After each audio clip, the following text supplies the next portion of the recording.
Hello guys, welcome back my new video. तो चलिए बिना किसी देरी के शुरू करते हैं. Beyond the Timescape Chapter 5, South Phoenix के Eastern Region का जो Forbidden Region था, वो इतना बड़ा नहीं था. जिस पुराने शहर के ruins से शूचिंग और स्कैवेंजर्स निकले थे, वो सिर्फ उस Forbidden Region के outer edge पर ही था. इसी वजह से जिस दिन धूप निकली थी, उसी दिन स्कैवेंजर्स उस जगह के अंदर गए थे और सनसेट होते ही वापस बाहर निकल आए. रास्ते में उनका सामना कुछ म्यूटेंट बीस्ट से हुआ, लेकिन स्कैवेंजर्स ने बिना ज्यादा मुश्किल के उन सबको मार गिराया. शूचिंग पूरे सफर उन्हें ध्यान से ऑब्जर्व करता रहा. थोड़ी देर में उसने उनकी स्ट्रेंथ का अंदाजा लगा लिया. सार्जेंट थंडर को छोड़कर मैं इनमें से किसी भी स्कैवेंजर से अकेला लड़ सकता हूं. ये लोग कल्टिवेटर्स नहीं थे, लेकिन इनका फाइटिंग स्टाइल बहुत ही कॉन्फिडेंट और रूथलेस था. सबसे खास बात ये थी कि ये लोग मौत से बिल्कुल नहीं डरते थे, और जो इंसान मौत से नहीं डरता वो सबसे ज्यादा खतरनाक होता है. शू किंग ने मन ही मन हिसाब लगाया.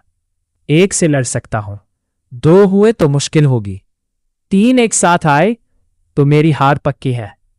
ये कंक्लूजन निकालते ही उसने खुद को और भी ज्यादा कॉशियस रहने की याद दिलाई.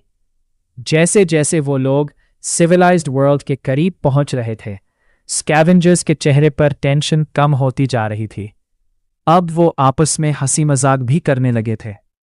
सिर्फ एक आदमी चुप था, सर्जेंट थंडर. लेकिन बाकी स्कैवेंजर्स को इस बात से कोई प्रॉब्लम नहीं थी.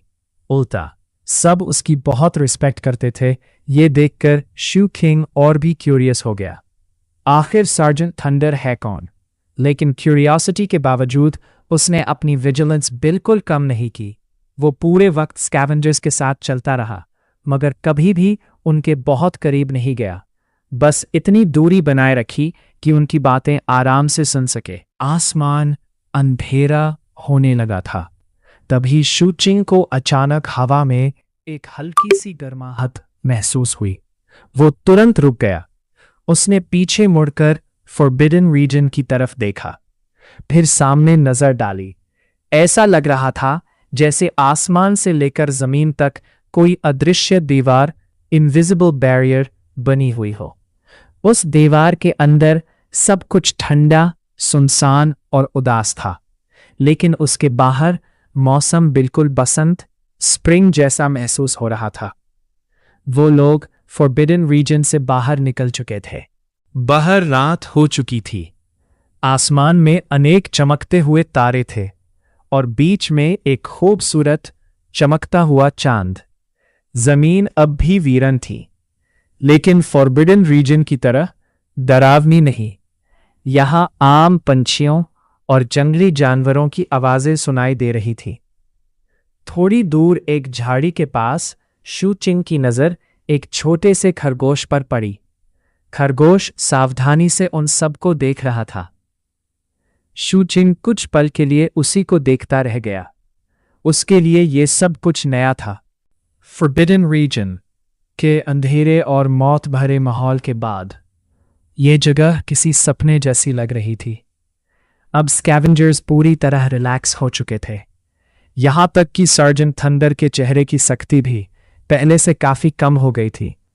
अब सब लोग बिना किसी टेंशन के आपस में बातें करने लगे. एक स्कैवेंजर मुस्कुराते हुए बोला, आखिरकार बाहर आ ही गए.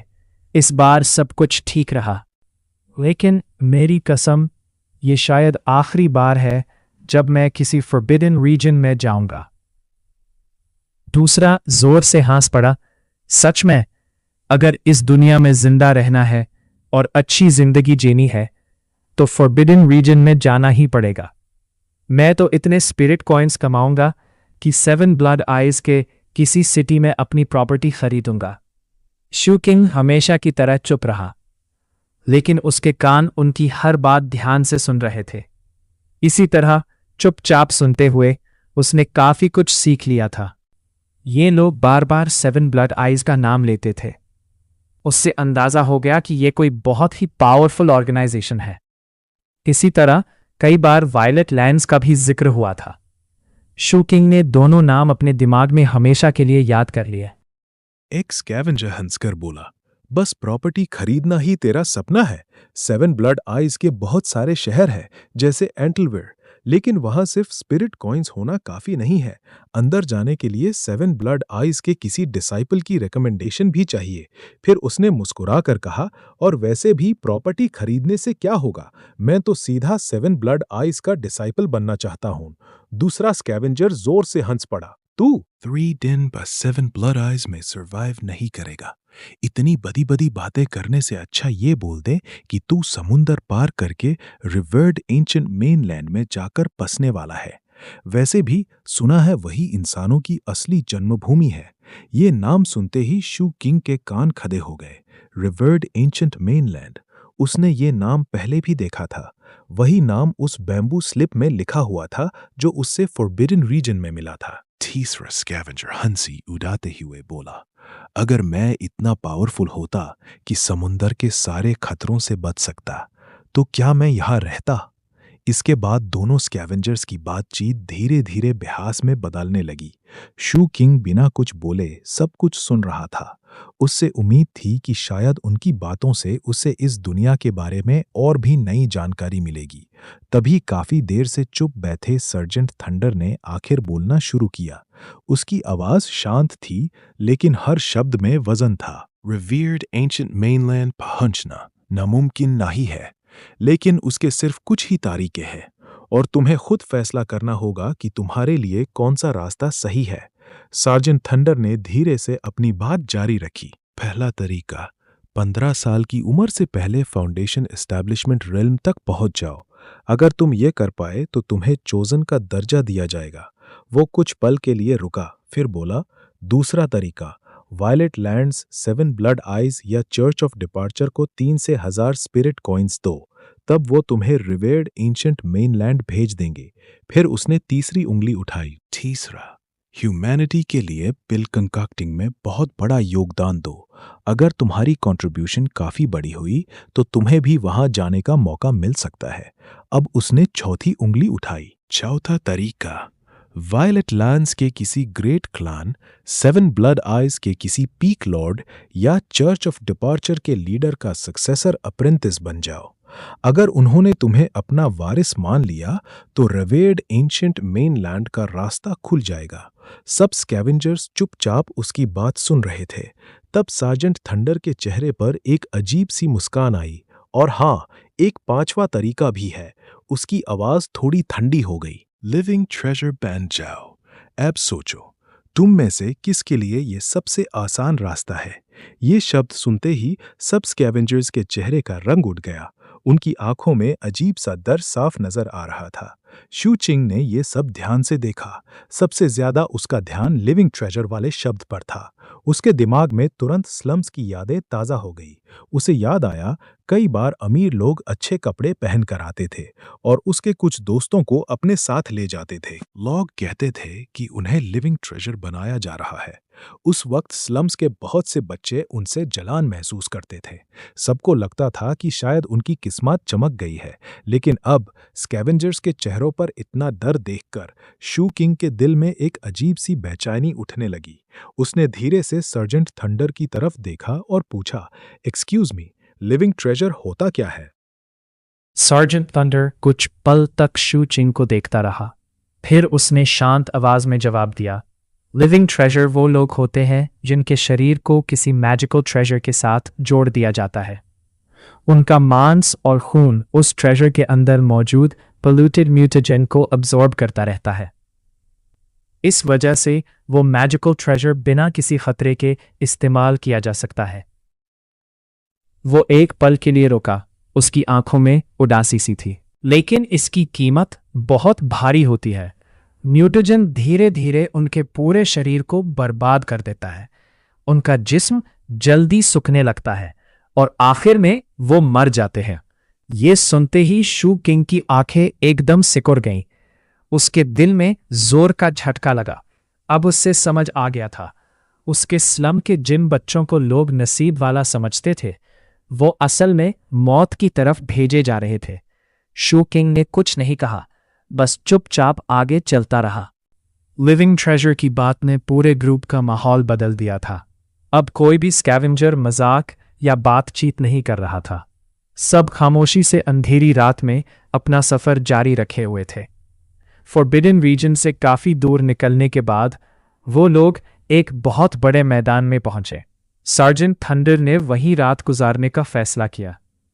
इस बार कैंप लगाने का तरीका पहले से अलग था। टेंट्स तो पहले की तरह लगा दिए गए, लेकिन इस बार उन्होंने बीच में एक बड़ा सा बॉनफायर भी जलाया। आग की लापटें धीरे धीरे आसमान की तरफ उठने लगी। उसकी गर्मी ने ठंडी रात को सुकून से भर दिया। स्कैवेंजर्स उस आग के चारों तरफ बैठ गए और खाना बनाना शुरू कर दिया। कुछ ही देर में पाके हुए खाने की खुशबू पूरे कैंप में फैल गई।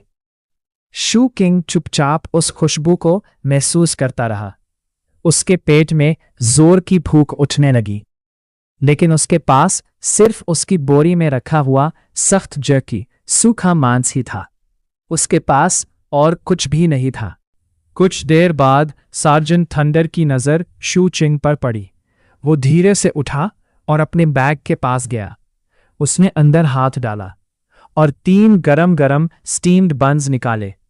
बिना कुछ कहे वो शू चिंग के पास आया और बन्स उसकी तरफ बढ़ा दिए। शू चिंग एक पल के लिए हैरान रह गया। उसकी आंखें फैल गई। इतने दिनों बाद उसने इतना अच्छा खाना देखा था। उसका मन कर रहा था कि तीनों बन्स एक ही बार में खा जाए, लेकिन उसने अपनी भूख को मुश्किल से कंट्रोल किया। उसने धीरे से बन्स लेते हुए कहा, थैंक यू। सार्जेंट थंडर ने कोई जवाब नहीं दिया। वो बस मुड़कर वापस बॉनफायर के पास गया और शांति से बैठ गया।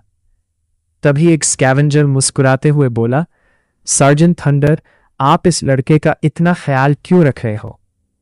सार्जेंट थंडर ने आग की लापटों को देखते हुए शांत आवाज में जवाब दिया, हम सब इस दुनिया के हारे हुए लोग हैं, है ना? शायद किस्मत ने ही इस लड़के से हमें मिलाया है। अगर हम उसकी थोड़ी मदद कर दें तो इसमें बुरा क्या है? शू चिंग के हाथ में अब 3 गरम बन्स थे, लेकिन उसने तुरंत खाना शुरू नहीं किया। पहले उसने चुपके से स्कैवेंजर्स की तरफ देखा। सब लोग आराम से वही बन्स खा रहे थे। फिर उसने बन का एक छोटा सा टुकड़ा तोड़कर मुंह में रखा, लेकिन निगला नहीं। काफी देर तक उसने उसे मुंह में ही रखा। वो देखना चाहता था कि कहीं इसमें जहर या कोई चाल तो नहीं। जब उससे यकीन हो गया कि सब ठीक है, तब उसने धीरे धीरे छापकर उससे निगल लिया। उसके बाद भी वो कुछ देर तक इंतजार करता रहा।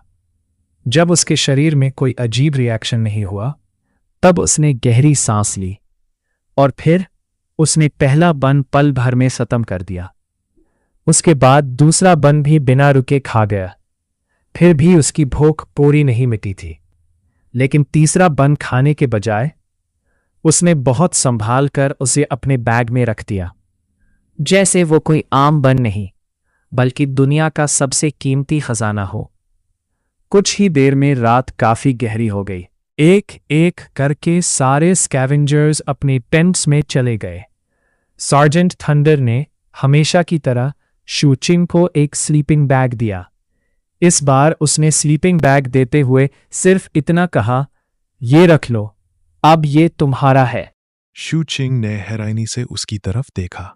क्यों? उसने धीरे से पूछा। सार्जेंट थंडर हल्का सा मुस्कुरा दिया। क्यों मतलब? 3 स्टीम्ड बन्स और एक स्लीपिंग बैग की कोई खास कीमत नहीं होती। अगर कभी मौका मिला तो बाद में मुझे भी कुछ खिला देना। इतना कहकर वो अपने टेंट की तरफ मुड़ गया। तभी पीछे से शू चिंग की आवाज आई, आपको खाने में क्या पसंद है? सार्जेंट थंडर रुक गया। उसने कुछ पल सोचा, फिर मुस्कुराकर बोला, मुझे सांप बहुत पसंद है। स्नेक का मांस कमाल का होता है।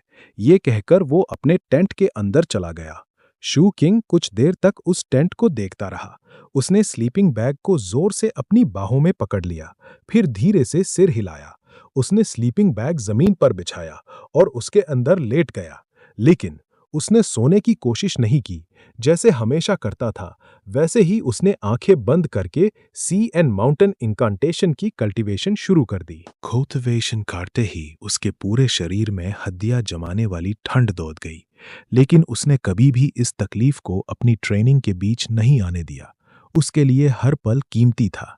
वो जितना हो सके उतनी मेहनत करना चाहता था, खासकर सर्जेंट थंडर की वो बात सुनने के बाद। 15 साल की उम्र से पहले फाउंडेशन एस्टैब्लिशमेंट तक पहुंचना, ये बात उसके दिमाग में बार बार गूंज रही थी। उस नहीं पता था कि वो उन चोजन लोगों के बराबर था या नहीं, लेकिन एक बात वो अच्छी तरह जानता था, मैं पहले ही 14 साल का हो चुका हूं। ये सोचकर उसने अपनी कल्टीवेशन और तेज कर दी। रात धीरे धीरे बीतने लगी और वक्त चुपचाप आगे बढ़ता रहा। पता ही नहीं चला और 5 दिन गुजार गए। इन 5 दिनों तक शू चिंग सर्जेंट थंडर और बाकी स्कैवेंजर्स के साथ सफर करता रहा। कभी वो ऊंचे पहाड़ों को पार करते तो कभी दूर तक फैली हरी भरी घास के मैदानों से गुजारते। रास्ते में धीरे धीरे स्कैवेंजर्स अपने अपने रास्ते अलग करने लगे। जैसा शू चिंग ने पहले ही अंदाजा लगा लिया था, ये लोग सिर्फ जरूरत पड़ने पर ही एक टीम बनाते थे। उनके बीच कोई गहरी दोस्ती या रिश्ता नहीं था। 7वें दिन तलवारों वाले दोनों स्कैवेंजर्स भी अलविदा कहकर चले गए। अब सफर में सिर्फ 2 लोग बचे थे, शू चिंग और सार्जेंट थंडर। उस रात एक पहाड़ के नीचे दोनों ने छोटा सा कैंप लगाया और आग जला दी। सार्जेंट थंडर आग के दूसरी तरफ बैठा था। उसकी नज़र शू चिंग पर थी। शू चिंग धीरे धीरे एक स्टीम्ड बन खा रहा था। उसने सिर्फ आधा बन खाया और बचा हुआ आधा बन बहुत संभाल कर अपने बाग में रख दिया। ये देखकर सार्जेंट थंडर हल्का सा मुस्कुराया। फिर उसने कहा, किड, कल हम अपनी मंजिल पर पहुंच जाएंगे। वही मेरी बस्ती है और वही इस एरिया के सबसे बड़े स्कैवेंजर बेस कैंप्स में से एक है। शू चिंग ने कुछ नहीं कहा, वो बस शांत होकर उसकी बात सुनता रहा। Sergeant thunder knee door and here main देखते हुए अपनी बात जारी रखी। स्कैवेंजर बेस कैंप्स अक्सर फॉरबिडन रीजन्स के पास ही बनाए जाते हैं। इस पहाड़ के उस पार भी एक फॉरबिडन रीजन है, लेकिन जहां से हम आए हैं वो एक नया फॉरबिडन रीजन था। ये वाला बहुत पुराना है। उसकी आवाज धीमी हो गई। उसके अंदर बहुत ही खतरनाक बीस्ट्स रहते हैं और ऐसी बहुत सी चीजें भी जो मौत से कम नहीं। वहां का मुटाजिन इतना ज्यादा है कि कोई आम इंसान अगर एक दिन से ज्यादा अंदर रहा तो उसकी मौत पक्की है। सर्जेंट थंडर ने अपनी छाती पर हाथ रखते हुए हल्का सा हंसा। मैं भी उसके अंदर 1 हफ्ता तक जिंदा नहीं रह सकता। शू चिंग चुपचाप उसकी हर बात अपने दिमाग में बसा रहा था। सार्जेंट थंडर ने आगे कहना जारी रखा, लेकिन उस फॉरबिडन रीजन के अंदर एक बहुत ही कीमती पौधा उगता है, 7 लीफ क्लोवर। ये व्हाइट बोलस नाम की मेडिसिन का सबसे जरूरी इंग्रेडिएंट है। शू किंग ने ध्यान से सुना। ये पहली बार था जब उसने व्हाइट बोलस के बारे में इतनी डिटेल में सुना था। सार्जेंट थंडर ने समझाया, व्हाइट बोलस एक ऐसी पिल है जिसे कल्टीवेटर्स अपने शरीर से म्यूटेजन को निकालने के लिए इस्तेमाल करते हैं। इसी वजह से बहुत से लोग इस जगह पर आते हैं। वो हल्का सा मुस्कुराया। लेकिन ज्यादातर लोग मरना नहीं चाहते और उन्हें उस फॉरबिडन रीजन की जियोग्राफी भी नहीं पता होती। इसलिए वो खुद अंदर जाकर 7 लीफ क्लोवर तोड़ने की हिम्मत नहीं करते। उसके बदले वो अच्छे खासे स्पिरिट कॉइन्स देकर स्कैवेंजर्स को हायर करते हैं। ये कहकर सार्जेंट थंडर ने सीधा शू चिंग की तरफ देखा। समझे मैं क्या कहना चाहता हूं? उसने सारी बातों को दिमाग में जोड़ा। फिर शांत आवाज में बोला, मतलब स्कैवेंजर्स वो आउटलॉज होते हैं जो पैसे के लिए कोई भी काम करने को तैयार रहते हैं। ये जवाब सुनते ही सार्जेंट थंडर की आंखें हल्की सी फैल गईं। अगले ही पल वो जोर से हंस पड़ा। बिल्कुल सही, एकदम 100% सही समझा तुमने। फिर उसकी आवाज थोड़ी गंभीर हो गई। स्कैवेंजर बेस कैंप में सिर्फ एक ही कानून चलता है, जो ताकतवर है वही जिंदा रहेगा। कमजोर हमेशा शिकार बनते हैं। यहां स्ट्रेंथ ही सब कुछ है। थोड़ी देर बाद उसने हल्का सा मुस्कुराकर कहा, लेकिन इतना भी बुरा नहीं है। बेस कैंप रहने के लिए अच्छी जगह है। वहां मार्केट है जहां तुम अपनी जरूरत की लगभग हर चीज खरीद सकते हो। कभी कभी कैरावैन्स भी आती हैं जो बाहर की दुनिया की बहुत सी रेयर और अच्छी चीजें लेकर आती है। आंखों में देखते हुए आखिरी बात कही, लेकिन याद रखना, हर किसी को वहां रहने की इजाजत नहीं मिलती। जो नए लोग बेस कैंप में बसना चाहते हैं उन्हें पहले एक 20 ट्रायल पास करना पड़ता है, तभी उन्हें रेजिडेंस परमिट मिलता है। ये रूल खुद कैंप ओनर ने बनाया है। सार्जेंट थंडर कुछ पल के लिए रुककर मुस्कुराया। और अगर तुम वो टेस्ट पास कर गए तो फिर तुम मेरे साथ रह सकते हो।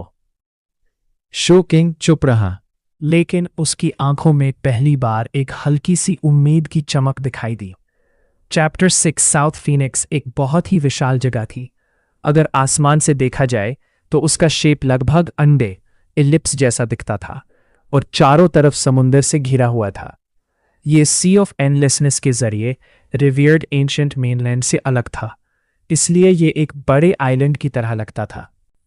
लेकिन इसका साइज इतना बड़ा था कि ज्यादातर लोग अपनी पूरी जिंदगी चलने के बाद भी इसके एक कोने से दूसरे कोने तक नहीं पहुंच सकते थे।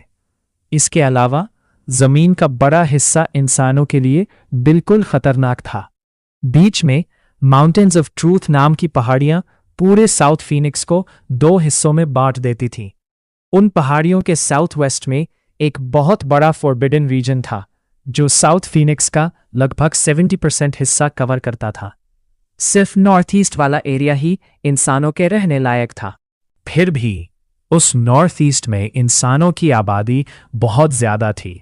वहां हर साइज के शहर थे, कुछ इतने बड़े कि उनके आसपास मजबूत दीवारें बनी हुई थीं और कुछ बस छोटे गांव जैसे थे। लेकिन एक बात सब में कॉमन थी, सभी शहर फॉरबिडन रीजन से काफी दूर बनाए गए थे। आखिर कौन अपनी मर्जी से हर पल मौत के खतरे में जीना चाहेगा? सिर्फ भगोड़े और समाज से निकाले हुए लोग ही ऐसी जगहों पर रहते थे, और जहां वो जमा होते थे वहां सिर्फ एक ही रूल चलता था, जो ताकतवर है वही जिंदा रहेगा। ऐसे कैंप्स हमेशा हिंसा, लूटमार और खून खराबे से भरे रहते थे, और लगभग हर फॉरबिडन रीजन के पास एक स्कैवेंजर बेस कैंप जरूर होता था। जिस पहाड़ी की चोटी पर शू किंग और सार्जेंट थंडर खड़े थे, वहां से पूरा स्कैवेंजर बेस कैंप साफ नजर आ रहा था। कैंप ज्यादा बड़ा नहीं था। शू किंग ने एक नजर डाली और अंदाजा लगाया कि यहां मुश्किल से कुछ 100 लोग रहते होंगे। सुबह का वक्त था, लेकिन कैंप पहले ही जिंदा हो चुका था। हर तरफ कैंप फायर का धुआं आसमान की तरफ उठ रहा था। दूर से ही लोगों के चीखने, गालियां देने, मौल भाव करने और बेशरम हंसी की आवाजें एक साथ सुनाई दे रही थी। सार्जेंट थंडर ने पहले जिस हाउसिंग का जिक्र किया था उसका भी शू किंग को अंदाजा हो गया। कैंप के बीच में कुछ ठीक ठाक लकड़ी के घर बने हुए थे, लेकिन जैसे जैसे बाहर की तरफ जाते घर और भी सादे होते जाते और बिल्कुल किनारे पर बस पुराने और फटे हुए टेंट्स ही नजर आते थे। कैंप के दूसरी तरफ कुछ दूर एक घना काला जंगल था। उस जंगल में काली धुंध घूम रही थी और उसके अंदर जरूर खतरनाक म्यूटेंट बीस्ट्स छिपे होंगे। धूप पूरी तरह चमक रही थी, फिर भी उस जंगल के अंधेरे को चीर नहीं पा रही थी। उस काले रंग को देखकर शू चिंग को तुरंत उन ब्लैक म्यूटेशन मार्क्स की याद आ गई जो इन्फेक्टेड लोगों के शरीर पर उभार आते थे। ये सोचकर ही उसके दिल में एक अजीब सी बेचैनी दौड़ गई। सार्जेंट थंडर ने उसकी तरफ देखकर पूछा, क्या लगता है? शू चिंग कुछ देर चुप रहा, फिर शांत आवाज में बोला, बिल्कुल मेरे पुराने स्लम्स जैसा लग रहा है। सार्जेंट थंडर जोर से हंस पड़ा। बिना कुछ और कहे वो पहाड़ी से नीचे उतारने लगा। शू चिंग ने एक बार और बेस कैंप की तरफ देखा, फिर चुपचाप उसके पीछे चल दिया। पहाड़ी से नीचे उतरते हुए दोनों सीधे स्कैवेंजर बेस कैंप की तरफ बढ़ने लगे। रास्ते में उनकी मुलाकात कई स्कैवेंजर से हुई। ज्यादातर लोगों ने सार्जेंट थंडर की तरह ग्रे लेदर के कपड़े पहने हुए थे, लेकिन एक बात शू किंग ने तुरंत नोटिस की। जितने भी लोग सार्जेंट थंडर को देखते, सब उससे इज्जत और सम्मान से देखते थे। और जैसे ही उनकी नज़र शू किंग पर पड़ती, उनकी आंखों में सिर्फ क्यूरियोसिटी नजर आती। अब शू चिंग और भी ज्यादा जानना चाहता था, आखिर सार्जेंट थंडर असल में था कौन। काफी देर चलने के बाद दोपहर से पहले ही दोनों बेस कैंप के अंदर पहुंच गए। कैंप के आसपास कोई दीवार नहीं थी। गलियां बिना किसी प्लानिंग के बनी हुई लग रही थी। हर तरफ धूल, सूखे पट्टे और कचरा बिखरा हुआ था। पूरा कैंप देखकर लग रहा था जैसे सब कुछ बस यूं ही बना दिया गया हो। अब पहाड़ी से सुनाई देने वाली आवाजें और भी तेज हो चुकी थीं। हर तरफ लोग चीख रहे थे। कहीं लोग मोल भाव कर रहे थे, कहीं गालियां चल रही थीं और कहीं जोर जोर से हंसी गूंज रही थी। कैंप में हर तरह के स्कैवेंजर्स मौजूद थे। कुछ क्रूअल ऑक्स की तरह लंबे और ताकतवर थे, कुछ इतने दुबले और खतरनाक दिखते थे कि उन्हें देखते ही डर लग जाए। कुछ लोग नशे में धुत नजर आ रहे थे और कुछ ऐसे लेटकर सो रहे थे जैसे किसी भी पल उठकर किसी का गला काट देंगे। शू किंग की ही उम्र के कुछ लड़के भी थे, जो चुपचाप आसमान की तरफ देख रहे थे, जैसे उनके अंदर जिंदगी ही ना बची हो। कुछ लोगों के शरीर पर भयानक जख्म या डिफॉर्मिटीज भी थीं। चलते चलते शू चिंग की नज़र एक और चीज पर पड़ी। कई लोगों के शरीर से स्पिरिट पावर की हल्की हल्की लहरें निकल रही थी। ये देखकर उसकी आंखें थोड़ी सी सिकुड़ गई। उससे समझ आ गया, इस कैंप में आम लोगों के साथ साथ कल्टिवेटर्स भी रहते थे।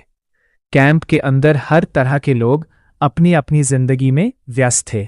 कोई शॉपिंग कर रहा था, कोई खुलेआम लड़ाई कर रहा था और कुछ लोग बस धूप सेकते हुए आराम कर रहे थे।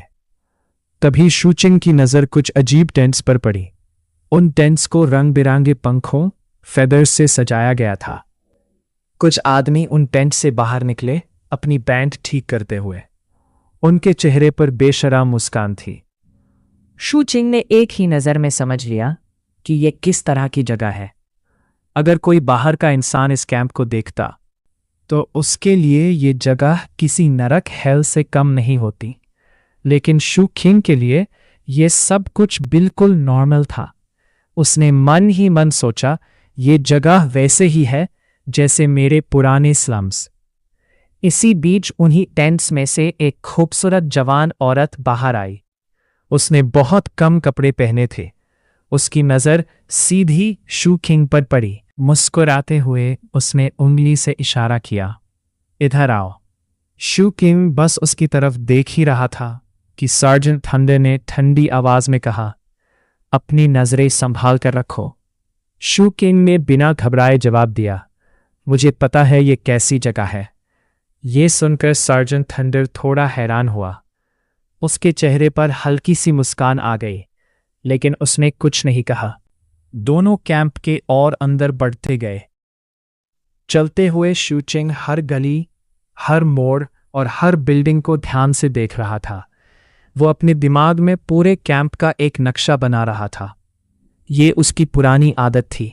जितनी अच्छी तरह वो किसी जगह को जान लेता, उतना ही जिंदा रहने का चांस बढ़ जाता था। कुछ देर बाद सार्जेंट थंडर और शू चिंग कैंप के बीचों बीच बने एक बहुत बड़े लकड़ी के स्ट्रक्चर के सामने पहुंच गए। उससे देखते ही शू चिंग को लगा कि ये किसी बीस्ट फाइटिंग एरिना जैसा है। बीच में एक बड़ा खुला मैदान था और उसके चारों तरफ कई सारी सादी लकड़ी की मेज़ें लगी हुई थी, जहां लोग बैठकर तमाशा देख सकते थे। इसी दौरान अंदर से जंगली जानवरों की दहाड़ और चीखों की आवाज भी आ रही थी। अरीना के पास कुछ अच्छे से बने टाउन हाउसेस भी थे। उनके बाहर कुछ स्कैवेंजर्स खड़े थे, जो बाकी लोगों के मुकाबले ज्यादा साफ सुथरे और अच्छे कपड़े पहने हुए थे। जैसे ही सार्जेंट थंडर और शू चिंग वहां पहुंचे, एक बहुत ही दुबला पतला आदमी आराम से बाहर निकला। स्कैवेंजर्स की तरह लेदर के कपड़े पहने के बजाय उसने एक लंबा रोब पहना हुआ था। उसके चेहरे पर पतली मूंछ और छोटी सी दाढ़ी थी। सबसे खास बात, उसके शरीर से भी स्पिरिट पावर की लहरें निकल रही थी। उसने शू चिंग को ऊपर से नीचे तक देखा, फिर बेपरवाही से सार्जेंट थंडर की तरफ मुड़कर पूछा, नया लड़का है? सार्जेंट थंडर ने सीधा जवाब दिया, रूज जानता है। उस आदमी ने फिर पूछा, नाम क्या है? सार्जेंट थंडर हल्का सा हंसा और बोला, ये बस एक छोटा सा बच्चा है, इसका कोई नाम नहीं, इसे किड कह दो। दुबला आदमी कंधे उचकाते हुए बोला, ठीक है, मेरे साथ आओ। फिर उसने शू चिंग की तरफ देखकर कहा, तुम्हारी किस्मत अच्छी है किड, तुमसे पहले कुछ और लोग भी रजिस्टर कर चुके हैं। कल ट्रायल करवाने के लिए अब काफी लोग हो गए हैं। ये कहकर वो जम्हाई लेता हुआ टाउन हाउसेस की तरफ चल दिया। शू किंग ने सार्जेंट थंडर की तरफ देखा। बूढ़े आदमी की आंखों में उम्मीद और भरोसा साफ दिख रहा था। उसने धीरे से कहा, जाओ, मैं कल तुम्हें लेने आऊंगा। शू किंग ने उसकी आंखों में देखा, फिर बिना कुछ कहे सिर हिला दिया और चुपचाप उस गोटी वाले आदमी के पीछे चल पड़ा। गोटी वाला आदमी शू चिंग को एक टाउन हाउस के बाहर ले गया। वहां मौजूद स्कैवेंजर से उसका छोटा सा परिचय करवाया, फिर ठंडे लहजे में बोला, अंदर जाओ, इजाजत के बिना बाहर मत निकलना। इतना कहकर वो चला गया। शू चिंग ने दरवाजा खोला और अंदर कदम रखा।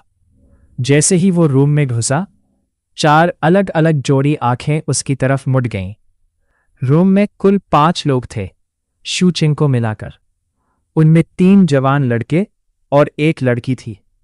2 लड़के उससे कुछ साल बड़े लग रहे थे। उन्होंने बस एक बार उसकी तरफ देखा और फिर बेपरवाही से नजर हटा ली। लेकिन वो लड़की, वो शू चिंग से भी छोटी थी। उसके चेहरे पर एक बहुत बड़ा निशान, स्कार था, जो उसके गाल का काफी हिस्सा ढक रहा था। वो कमरे के एक कोने में डुबकी हुई बैठी थी और बार बार घबराकर इधर उधर देख रही थी। साफ लग रहा था कि वो भी अभी अभी यहां लाई गई थी। सबसे बड़ा लड़का बाकी सबसे अलग था। लगता था कि वो पहले से ही एक ऑफिशियल स्कैवेंजर था, लेकिन हाल ही में इस बेस कैंप में शिफ्ट हुआ था। उसने शू चिंग को देखा और होंठों पर हल्की सी मजाक उड़ाने वाली मुस्कान आ गई। फिर उसकी नजर उस छोटी लड़की पर टिक गई। उसने अपनी जीभ से होंठ ठर किए, जैसे किसी बुरे इरादे में हो। लेकिन क्योंकि उसकी पोजीशन अभी पूरी तरह पक्की नहीं हुई थी, इसलिए उसने कोई हद पार करने की हिम्मत नहीं की। शू चिंग ने सबको एक बार ध्यान से देखा, फिर बिना किसी से बात किए दरवाजे के पास एक जगह चुनी। वहीं बैठकर उसने आंखें बंद की और मेडिटेशन शुरू कर दी। उसके लिए हर पल की कल्टीवेशन, जिंदा रहने का एक और मौका थी। समय धीरे धीरे बीतने लगा। क्योंकि शू चिंग के आने से कोई हंगामा नहीं हुआ था, इसलिए कुछ देर बाद वो तीनों लड़के आपस में बातें करने लगे। सिर्फ वो लड़की ही चुपचाप कोने में बैठी रही। शू चिंग ने आंखें बंद रखी, लेकिन उसका ध्यान उनकी हर बात पर था। जल्दी ही उसे समझ आ गया कि दोनों छोटे लड़के बार बार उस बड़े लड़के को खुश करने की कोशिश कर रहे थे। उनकी ज्यादातर बातें अगले दिन होने वाले ट्रायल के बारे में थी। उनकी बातों से शू चिंग को पता चला कि जब भी बेस कैंप में नए लोगों की संख्या काफी हो जाती, तब उनके लिए रेजिडेंसी ट्रायल रखा जाता था। इस ट्रायल का नियम बहुत ही सीधा था। कैंप का मालिक कुछ म्यूटेंट बीस्ट्स को अरीना में छोड़ देता। उसके बाद सभी कंटेस्टेंट्स चिट्ठियां निकालते और जिस बीस्ट का नाम आता उसी से लड़ना पड़ता। इस ट्रायल के सिर्फ 2 ही अंजाम होते थे, या तो तुम जिंदा बच जाओ या फिर वहीं मर जाओ। जो जिंदा बच जाता उस बेस कैंप में रहने का रेजिडेंस परमिट मिल जाता, और जो मर जाता उसकी लाश म्यूटेंट बीस्ट्स का खाना बन जाती। ये सारे मुकाबले बाहर बने उसी फाइटिंग अरीना में होते थे। जब ट्रायल शुरू होता, फोर बेस कैंप के स्कैवेंजर्स टिकट खरीदकर ये खूनी तमाशा देखने आते।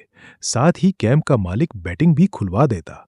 लोग पैसे लगाते, मनोरंजन करते, और कैंप का मालिक और भी अमीर हो जाता। इस बेरहम दुनिया में इंसान की जान से ज्यादा कीमत पैसे की थी।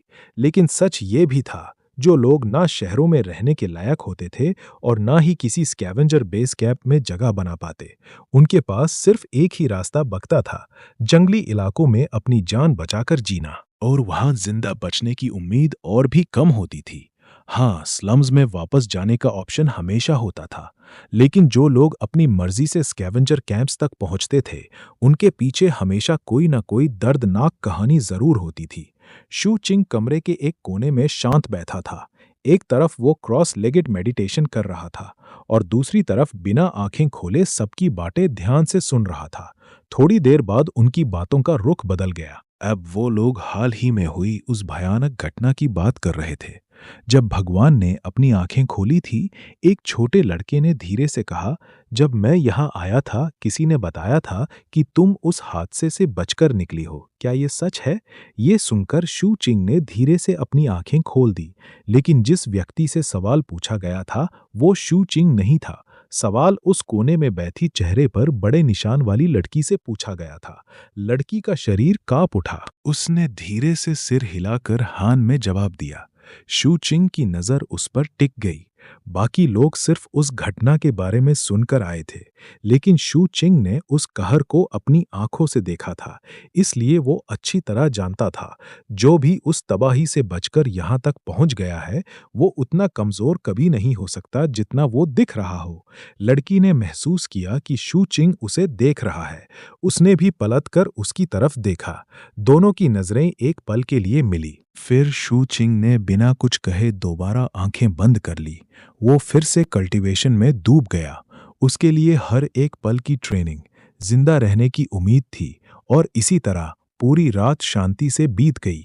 अगली सुबह सूरज निकालते ही पूरे बेस कैंप में फिर से शोर मचने लगा। इसी बीच टाउन हाउस का दरवाजा जोर से खुला। तेज धूप अंदर आई और दरवाजे पर एक स्कैवेंजर की परछाई पूरे कमरे में फैल गई। उसका साया सीधा कोने में बैठी उस लड़की तक पहुंच गया। उसने ठंडी आवाज में कहा, तैयार हो जाओ, तुम्हारे परफॉर्मेंस का वक्त आ गया है। सबसे बड़ा जवान मुस्कुराया और बोला, आखिर इतना इंतजार खत्म हुआ। वो सबसे पहले बाहर निकला और बाहर खड़े स्कैवेंजर्स को मुस्कुरा कर सलाम किया। बाकी दो जवान जल्दी जल्दी उसके पीछे चल दिए। शू चिंग चौथा था और सबसे आखिर में वो डरी हुई लड़की बाहर निकली। बाहर खड़े कई स्कैवेंजर्स उस बड़े जवान को पहचानते थे। सब उससे हंसकर बात कर रहे थे, मजाक उड़ा रहे थे। बाकी चार लोगों पर किसी ने ध्यान भी नहीं दिया। सब मिलकर फाइटिंग अरीना की तरफ चल पड़े। जैसे जैसे वो अरीना के पास पहुंचे, वैसे वैसे भीड़ का शोर और तेज होता गया। जब वो अंदर घुसे तो कम से कम 100 से ज्यादा लोग लाकड़ी की मेजों के पास बैठे नजर आए। उनमें औरतें भी थी और आदमी भी।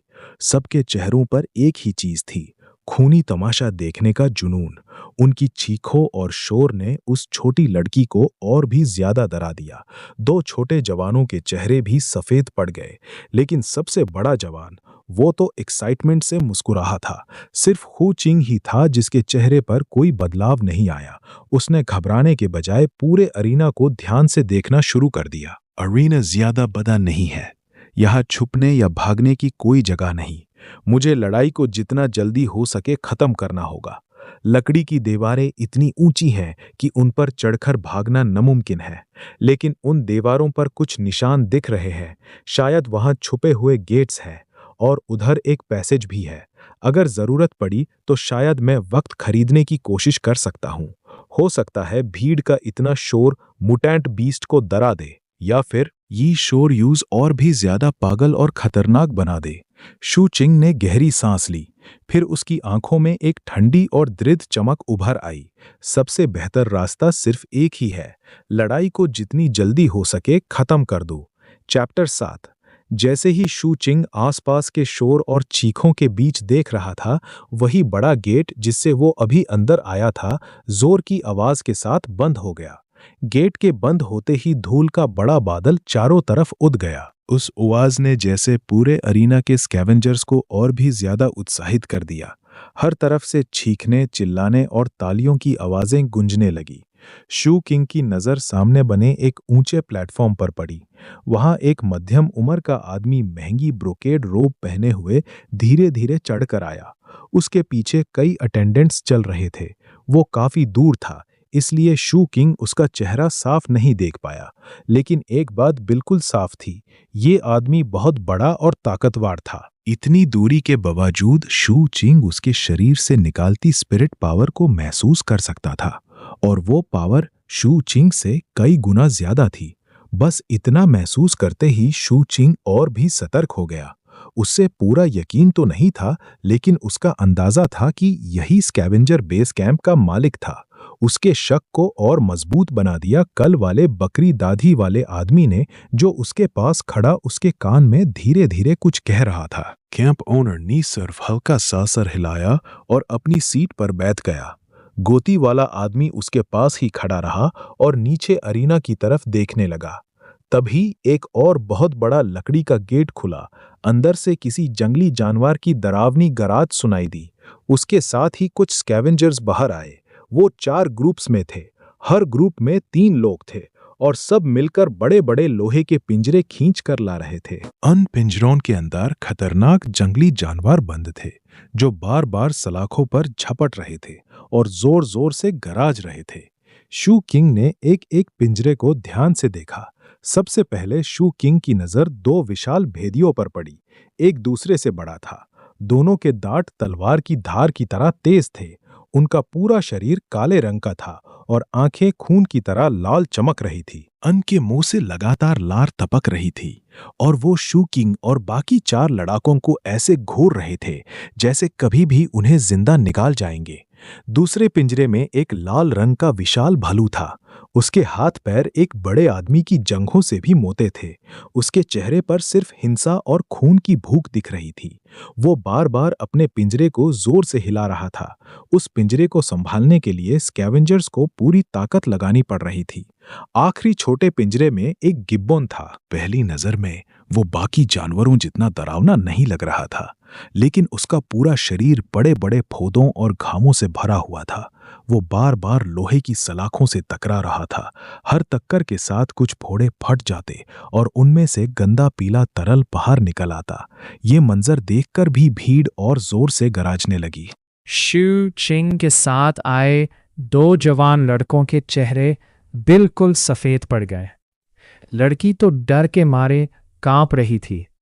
यहां तक कि वो बड़ा लड़का जो पहले से स्कैवेंजर था, उसके चेहरे पर भी घबराहट साफ नजर आ रही थी।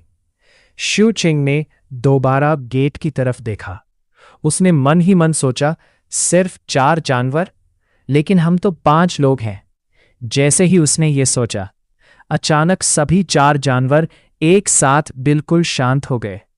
उनकी गराज एक पल में बंद हो गई। ऐसा लग रहा था जैसे किसी और भी ज्यादा खतरनाक शिकारी की मौजूदगी महसूस हो गई हो। तभी एक और पिंजरा बाहर निकला। ये बाकी सब पिंजरों से लगभग दुगना बड़ा था। उसे खींचने के लिए 6 स्कैवेंजर्स मिलकर पूरी ताकत लगा रहे थे। भीड़ में किसी ने जोर से चिल्लाया, जायंट हॉर्न्ड एनाकोंडा। दूसरा आदमी हैरानी से बोला, कैंप ओनर ने जायंट हॉर्न्ड एनाकोंडा तक निकाल दिया। लगता है उसके लिए ऐसा जानवर भी कोई खास कीमत नहीं रखता। तीसरा हंसकर बोला, जिस बच्चे के हिस्से में ये सांप आएगा उसका बचना नामुमकिन है। हम जैसे स्कैवेंजर्स को भी इसे मारने के लिए कम से कम 2 लोग चाहिए होते हैं, और तब भी जीत की गारंटी नहीं होती। पिंजरे के अंदर बैठा वो सांप सच में भयानक था। उसका शरीर एक बड़े आदमी की कमर से भी ज्यादा मोटा था। उसकी चमड़ी गहरे स्लेटी रंग की थी, जिस पर सिंह जैसे पहाड़ों के निशान बने हुए थे। वो शांत होकर कुंडली मारे बैठा था। उसका विशाल सिर उठा हुआ था।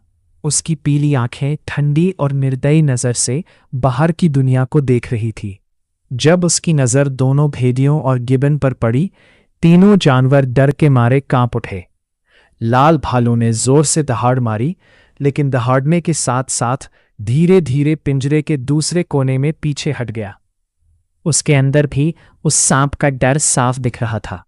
शू चिंग के पीछे खड़े दोनों जवान लड़के कांपते हुए धीरे धीरे प्रार्थना करने लगे, बस मुझे वो सांप ना मिले, भगवान प्लीज जायंट हॉर्न्ड एनाकोंडा मत देना।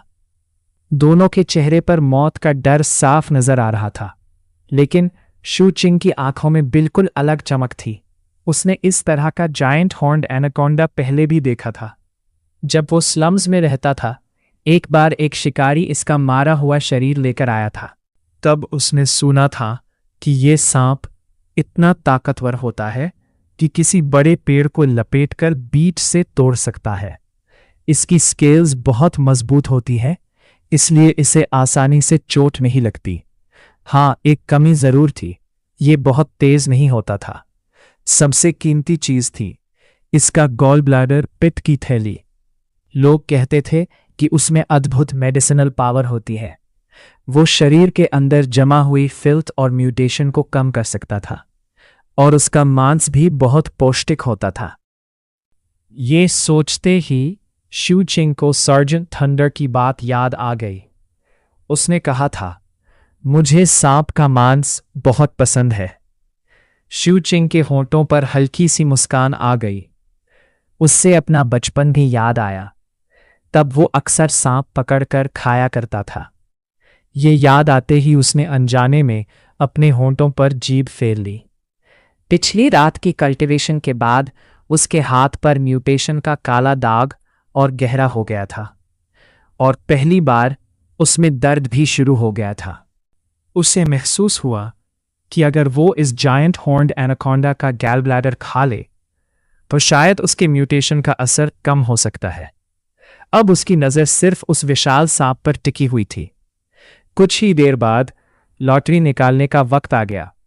गोटी वाला आदमी 5 बैम्बू स्टिक्स लेकर आया। हर स्टिक पर किसी न किसी जानवर का नाम लिखा हुआ था।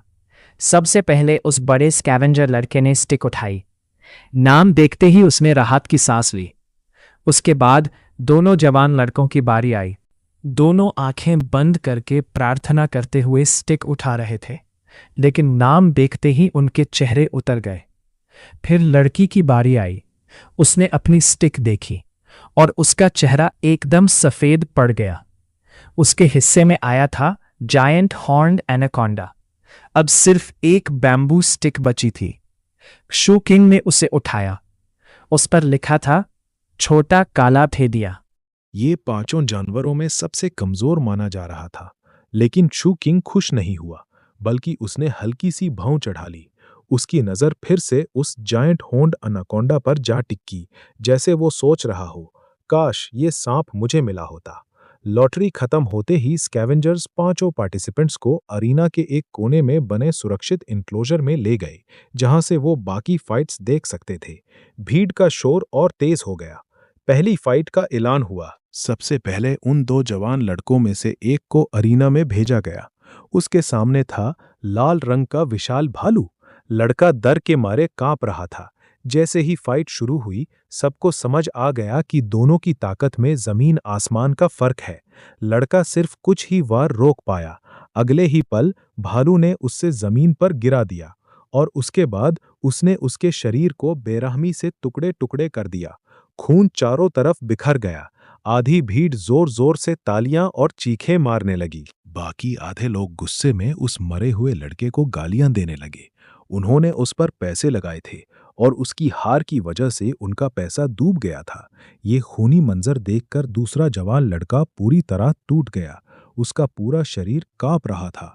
वो रोते हुए स्कैवेंजर से बोला, मैं फाइट नहीं करना चाहता, मुझे ये ट्रायल छोड़ना है। भीड़ ने तुरंत उसकी तरफ नफरत से सीटियां और हिसिंग की। एक स्कैवेंजर आया और बिना कुछ कहे उस लड़के को वहां से ले गया। उसका अंजाम क्या हुआ, किसी ने पूछने की भी जरूरत नहीं समझी। अब तीसरी बारी थी। उस बड़े लड़के की जो पहले से स्कैवेंजर था। उसका मुकाबला बड़े काले भेड़िए से था। बाकी सबकी तरह वो डरा हुआ जरूर था, लेकिन उसके पास असली जंगल का तजुर्बा था। फाइट शुरू होते ही दोनों एक दूसरे पर टूट पड़े। काफी देर तक भयानक टक्कर चलती रही। आखिरकार स्कैवेंजर लड़के ने भेड़िए को मार गिराया, लेकिन जीतने के बाद वो खुद भी बुरी तरह जख्मी हो चुका था। वो जोर जोर से सांस ले रहा था और मुश्किल से खड़ा था। फिर भी वही इस ट्रायल का पहला जीतने वाला इंसान बना। अरीना का गेट खुला और वो दर्द से झुकते हुए बाहर निकल गया। अब चौथी बारी थी उस लड़की की। जैसे ही जायंट हॉर्न्ड एनाकोंडा का पिंजरा खोला गया, लड़की ने अपने दांत भींच लिए। उसकी आंखों में सिर्फ निराशा और मौत का डर था। वो धीरे धीरे शू चिंग के पास से गुजरती हुई अरीना की तरफ बढ़ने लगी। जैसे ही लड़की इशू चिंग के पास से गुजरी, उसकी आंखों में सिर्फ निराशा थी। यूस पता था जायंट हॉर्न्ड अनाकोंडा के सामने उसका बचना लगभग नामुमकिन था। तभी इशू चिंग ने शांत आवाज में कहा, हम अपनी फाइट बदल लेते हैं। लड़की एकदम रुक गई। उसने हैरानी से इशू चिंग की तरफ देखा। यूस यकीन ही नहीं हुआ कि किसी ने ऐसा कहा है। इससे पहले कि वो कुछ बोल पाती, इशू चिंग ने अपनी बैम्बू स्टिक उसके हाथ में रख दी और उसके हाथ से वो स्टिक ले ली जिस पर लिखा था जायंट हॉर्न्ड अनाकोंडा। शू चिंग ने उसकी आंखों में उभर आई शुक्रगुजारी को देखा भी नहीं।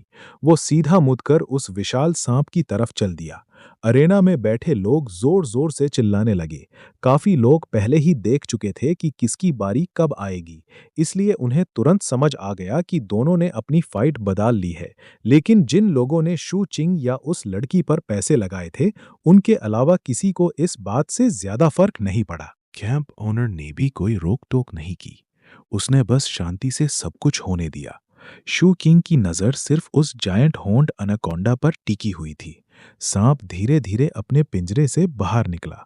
उसकी भारी स्केल्स लोहे की सलाखों से रगड़ खा रही थी, जिसे खर खर की डरावनी आवाज निकल रही थी। उसने पहले शू किंग को देखा, जैसे वो समझने की कोशिश कर रहा हो। ये इंसान बाकी शिकार जैसा नहीं लगता, इसलिए उसने तुरंत हमला नहीं किया। वो बाहर आकर कुंडली मार के बैठ गया। फिर उसने अपना विशाल सर हवा में उठा लिया। पूरा अरीना सांस रोककर ये दृश्य देख रहा था। भीड़ की चीखें और तेज होती जा रही थी। शू चिंग का चेहरा हमेशा की तरह बिल्कुल शांत था। वो बिना डरे धीरे धीरे सांप की तरफ बढ़ता गया। जैसे ही वो उसके अटैक रेंज में आया, अनाकोंडा की पीली आंखें और ठंडी हो गईं। उसने अपनी विशाल पूंछ जोर से जमीन पर मारी। बूम! पूरा अरेना उस धमाके से गूंज उठा। अगले ही पल सांप ने अपना बड़ा मुंह खोला। उसके तेज दांत चमक उठे। उसके मुंह से जहरीली बदबू का तेज झोंका निकला और बिजली की रफ्तार से वो शू किंग को जिंदा निगलने के लिए उसकी तरफ झाँपता। शू किंग की आंखें बिल्कुल ठंडी थी। आखिरी पल में उसने एक तेज कदम साइड में लिया। सांप का विशाल मुंह उसके बिल्कुल पास से गुजरा, लेकिन शू किंग ने उसके सिर पर हमला नहीं किया। एक अनुभवी शिकारी की तरह उसकी नजर सिर्फ एक जगह पर टिकी थी, सांप का पेट, उसकी सबसे कमजोर जगह। जायंट हॉर्न्ड अनाकोंडा का विशाल मुंह हवा को चबाते हुए खाली निकल गया। उसका पहला हमला बेकार हो चुका था। तुरंत ही सांप गुस्से से गरज उठा। उसने अपनी लंबी और भारी पूंछ बिजली की तरह शू किंग की तरफ घुमा दी, लेकिन शू किंग पहले से तैयार था। जैसे ही पूंछ उसके पास पहुंची, उसने अपना दायां हाथ कसकर मुट्ठी बना ली। बैम! उसका जोर का मुक्का सीधा सांप की पूंछ पर लगा। शू चिंग ने अभी सिर्फ सी एंड माउंटेन इनकंटेशन का पहला लेवल ही कल्टीवेट किया था, लेकिन उस एक लेवल ने ही उसके शरीर की ताकत को आम इंसान से कई गुना ज्यादा बढ़ा दिया था। उसके एक मुक्के से सांप की पूंछ जोर से एक तरफ उछल गई। अनाकोंडा को दर्द जरूर हुआ, लेकिन वो घातक चोट नहीं थी। उल्टा उसका गुस्सा और भड़क गया। उसकी पीली आंखें खून से भर उठी। इस बार उसने अपना विशाल मुंह और ज्यादा खोल दिया और दोबारा खोकिंग पर टूट पड़ा। लेकिन इसी पल का खोकिंग इंतजार कर रहा था। उसकी आंखों में एक तेज चमक उभरी। मौका मिल गया। वो बिना हिचकिचाहट के सीधा सांप की तरफ दौड़ पड़ा। उसने अपनी दाई मुट्ठी उठाई और एक जबरदस्त मुक्का सांप के पेट पर दे मारा। धम! फिर दूसरा, तीसरा, चौथा। एक के बाद एक उसके मुक्के बिजली की तरह बरसने लगे। हर वार सीधा सांप के पेट पर पड़ रहा था। शू चिंग किसी शिकारी की तरह बिल्कुल सही जगह को निशाना बना रहा था। लगातार पड़ते मुक्कों की वजह से जायंट हॉर्न्ड एनाकोंडा पीछे हटने लगा। उसने शू चिंग को लपेटने की कोशिश की, लेकिन शू चिंग के वार इतने तेज और लगातार थे कि सांप को मौका ही नहीं मिला। आखिरकार उसके पेट की कमजोर स्केल्स टूटने लगी। क्रैक! फिर उनके बीच से खून फूट निकला। अब सांप बुरी तरह घायल हो चुका था। शू चिंग ने उसे संभालने का एक पल का भी मौका नहीं दिया। उसकी आंखों में बर्फ जैसी ठंडक थी। उसने तुरंत अपने बाएं हाथ से अपना डैगर निकाला और बिना किसी झिझक के उसे सीधा सांप के पेट में घुसा दिया। शू किंग ने अपना डैगर सांप के पेट में गहरा तक घुसा दिया। फिर उसने बिना रुके ब्लेड को जोर से नीचे की तरफ खींच दिया। रिप! एक ही पल में जायंट हॉर्न्ड अनाकोंडा का पेट फट गया। हर तरफ खून उछल गया। सांप दर्द से जोर जोर से चीखने लगा। उसके खुले हुए पेट के अंदर उसका गाल ब्लैडर, पिट की थैली साफ दिख रहा था। हालांकि सांप का शरीर बहुत बड़ा था, लेकिन उसका गाल ब्लैडर सिर्फ एक मुर्गी के अंडे जितना था। शू किंग ने एक पल की भी देरी नहीं की। उसने अपना हाथ सीधा सांप के पेट के अंदर डाल दिया, गाल ब्लैडर को मजबूती से पकड़ा और एक झटके में बाहर खींच लिया। सांप की दर्द भरी चीख और तेज हो गई। खून बारिश की तरह जमीन पर गिरने लगा। शू किंग ने अपने हाथ में पकड़े गाल ब्लैडर को एक पल देखा, फिर उसने आसपास खड़े स्कैवेंजर्स की तरफ नजर डाली। अगले ही पल उसने बिना किसी झिझक के उसे अपने मुंह में डाला और पूरा का पूरा निगल गया। ये देखकर आसपास खड़े लोग सन्न रह गए, लेकिन जायंट हॉर्न्ड एनाकोंडा अभी मारा नहीं था। दर्द और गुस्से से पागल होकर वो फिर से शू चिंग पर झपटा, जैसे अपनी आखिरी सांस तक उससे जिंदा निकाल लेना चाहता हो। शू चिंग ने उसकी तरफ ठंडी नजर से देखा। बिल्कुल आखिरी पल में वो उछालकर हवा में पहुंच गया। हवा में ही उसने अपना कला लोहे का स्क्यूअर निकाला। उसकी आंखों में सिर्फ एक ही चीज थी, मारने का इरादा। अपने शरीर के पूरे भार और गिरने की रफ्तार का इस्तेमाल करते हुए उसने स्क्यूअर को पूरी ताकत से नीचे घुसा दिया। थूड! कला लोहे का स्क्यूअर सांप की स्केल्स को ऐसे तोड़ता हुआ अंदर घुस गया, जैसे बर्फ पर हथौड़ा मारा गया हो, सीधा उसके दिल में। पूरा अरीना जोर से गूंज उठा। जायंट हॉर्न्ड एनाकोंडा का विशाल शरीर बुरी तरह कांपने लगा। उसने एक आखिरी दुखी चीख मारी। उसका सिर धीरे से जमीन पर गिर गया। उसकी पूंछ ने आखिरी बार जोर से मिट्टी को पटका और फिर सब कुछ शांत हो गया। धूल धीरे धीरे बैठने लगी। पूरा अरीना एकदम खामोश था। हर स्कैवेंजर की नजर उस पतले से लड़के पर टिकी हुई थी, जो मरे हुए जायंट हॉर्न्ड एनाकोंडा के ऊपर खड़ा था। पूरे अरीना में सन्नाटा छा गया था। काफी स्कैवेंजर्स अपनी जगह से खड़े हो गए थे। सबकी नजर उस दुबले पतले लड़के पर टिकी हुई थी, जो अपने काले आयरन स्क्यूअर के साथ मरे हुए जायंट हॉर्न्ड एनाकोंडा के ऊपर खड़ा था। अगर किसी बड़े और तजुर्बेकार स्कैवेंजर ने इस सांप को मारा होता तो शायद किसी को इतनी हैरानी नहीं होती, लेकिन ये काम एक पतले से बच्चे ने किया था। उसने पहले शांत दिमाग से सांप की कमजोर जगह ढूंढी, फिर उसका गाल ब्लैडर निकाला और आखिर में उसे बिना किसी दया के मार दिया। सबसे अजीब बात ये थी, पूरे वक्त उसके चेहरे पर ना गुस्सा था, ना डर, ना ही खुशी, सिर्फ एक ठंडी बेपरवाह शांति। स्कैवेंजर बेस कैंप जैसे खतरनाक जगह में भी ऐसा दृश्य बहुत कम देखने को मिलता था। पिंजरौन में बचे हुए छोटे भेड़िए और लाल भालू भी डर के मारे चुपचाप एक कोने में सिमट गए थे, जैसे उन्हें समझ आ गया हो असली शिकारी कौन है।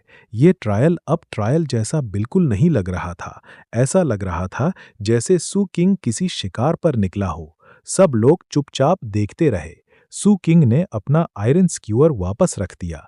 फिर उसने सांप के फटे हुए पेट में हाथ डाला और पूरा सांप कंधे पर उठा लिया। उसके कदमों के पीछे पीछे ताज़ा खून की एक लंबी लकीर बनती चली गई। वो सीधा एग्जिट गेट तक पहुंच गया, लेकिन गेट अभी तक बंद था। शू किंग ने पीछे मुड़कर प्लेटफॉर्म की तरफ देखा। कुछ पल बाद गोटी वाला आदमी हल्का सा हाथ हिलाया। रंबल! बड़ा गेट धीरे धीरे खुल गया। गेट के बाहर दीवार से टेक लगाकर सर्जेंट थंडर खड़ा था। उसके हाथ सीने पर बंधे हुए थे। शू किंग को देखते ही वो मुस्कुरा दिया। शू चिंग उसके पास आया और सीधा पूछा, क्या मैं आपके घर रह सकता हूं? सर्जेंट थंडर बिना सोचे बोला, बिल्कुल। शू चिंग ने सर हिलाया। फिर उसने मरे हुए जायंट हॉर्न्ड एनाकोंडा का शरीर दोनों के बीच जमीन पर फेंका और शांत आवाज में बोला, आपको सांप का मांस पसंद है ना? प्लीज खा लीजिए। सर्जेंट थंडर कुछ पल तक उसे देखता ही रह गया, फिर जोर जोर से हंस पड़ा। उसने सांप का शरीर उठाया और शू चिंग को साथ लेकर अपने घर की तरफ चल दिया। एपिलॉग। शू चिंग जाने के बाद भी अरीना में लोग उसकी जीत की बातें करते रहे, लेकिन अरीना के एक शांत कोने में एक बैंगानी रोब के पहने हुए बूढ़ा आदमी चुपचाप बैठा था। उसके पास एक मध्यम उम्र का आदमी खड़ा था, जिसके चेहरे पर कोई भाव नहीं था। उसके माथे पर पेंटाग्राम का टैटू बना हुआ था। उन दोनों के कपड़े और उनकी मौजूदगी बाकी सब लोगों से बिल्कुल अलग थी। हैरानी की बात यह थी, कैंप ओनर तक को उनकी मौजूदगी का एहसास नहीं हुआ। बूढ़े आदमी का चेहरा लालिमा से भरा हुआ था। उसके शरीर से एक भयानक और दबाव भरी ऑरा निकल रही थी। साफ था, वो कोई आम इंसान नहीं था। उसने स्यू चिंग को दूर जाते हुए देखा। उसके होंठों पर हल्की सी मुस्कान आ गई। फिर उसने धीरे से कहा, कितना दिलचस्प लड़का है। चैप्टर 8 टेज धूप सार्जेंट थंडर और च्विंग पार चमक रही थी जब दोनों स्कैवेंजर बेस कैंप के अंदर चल रहे थे।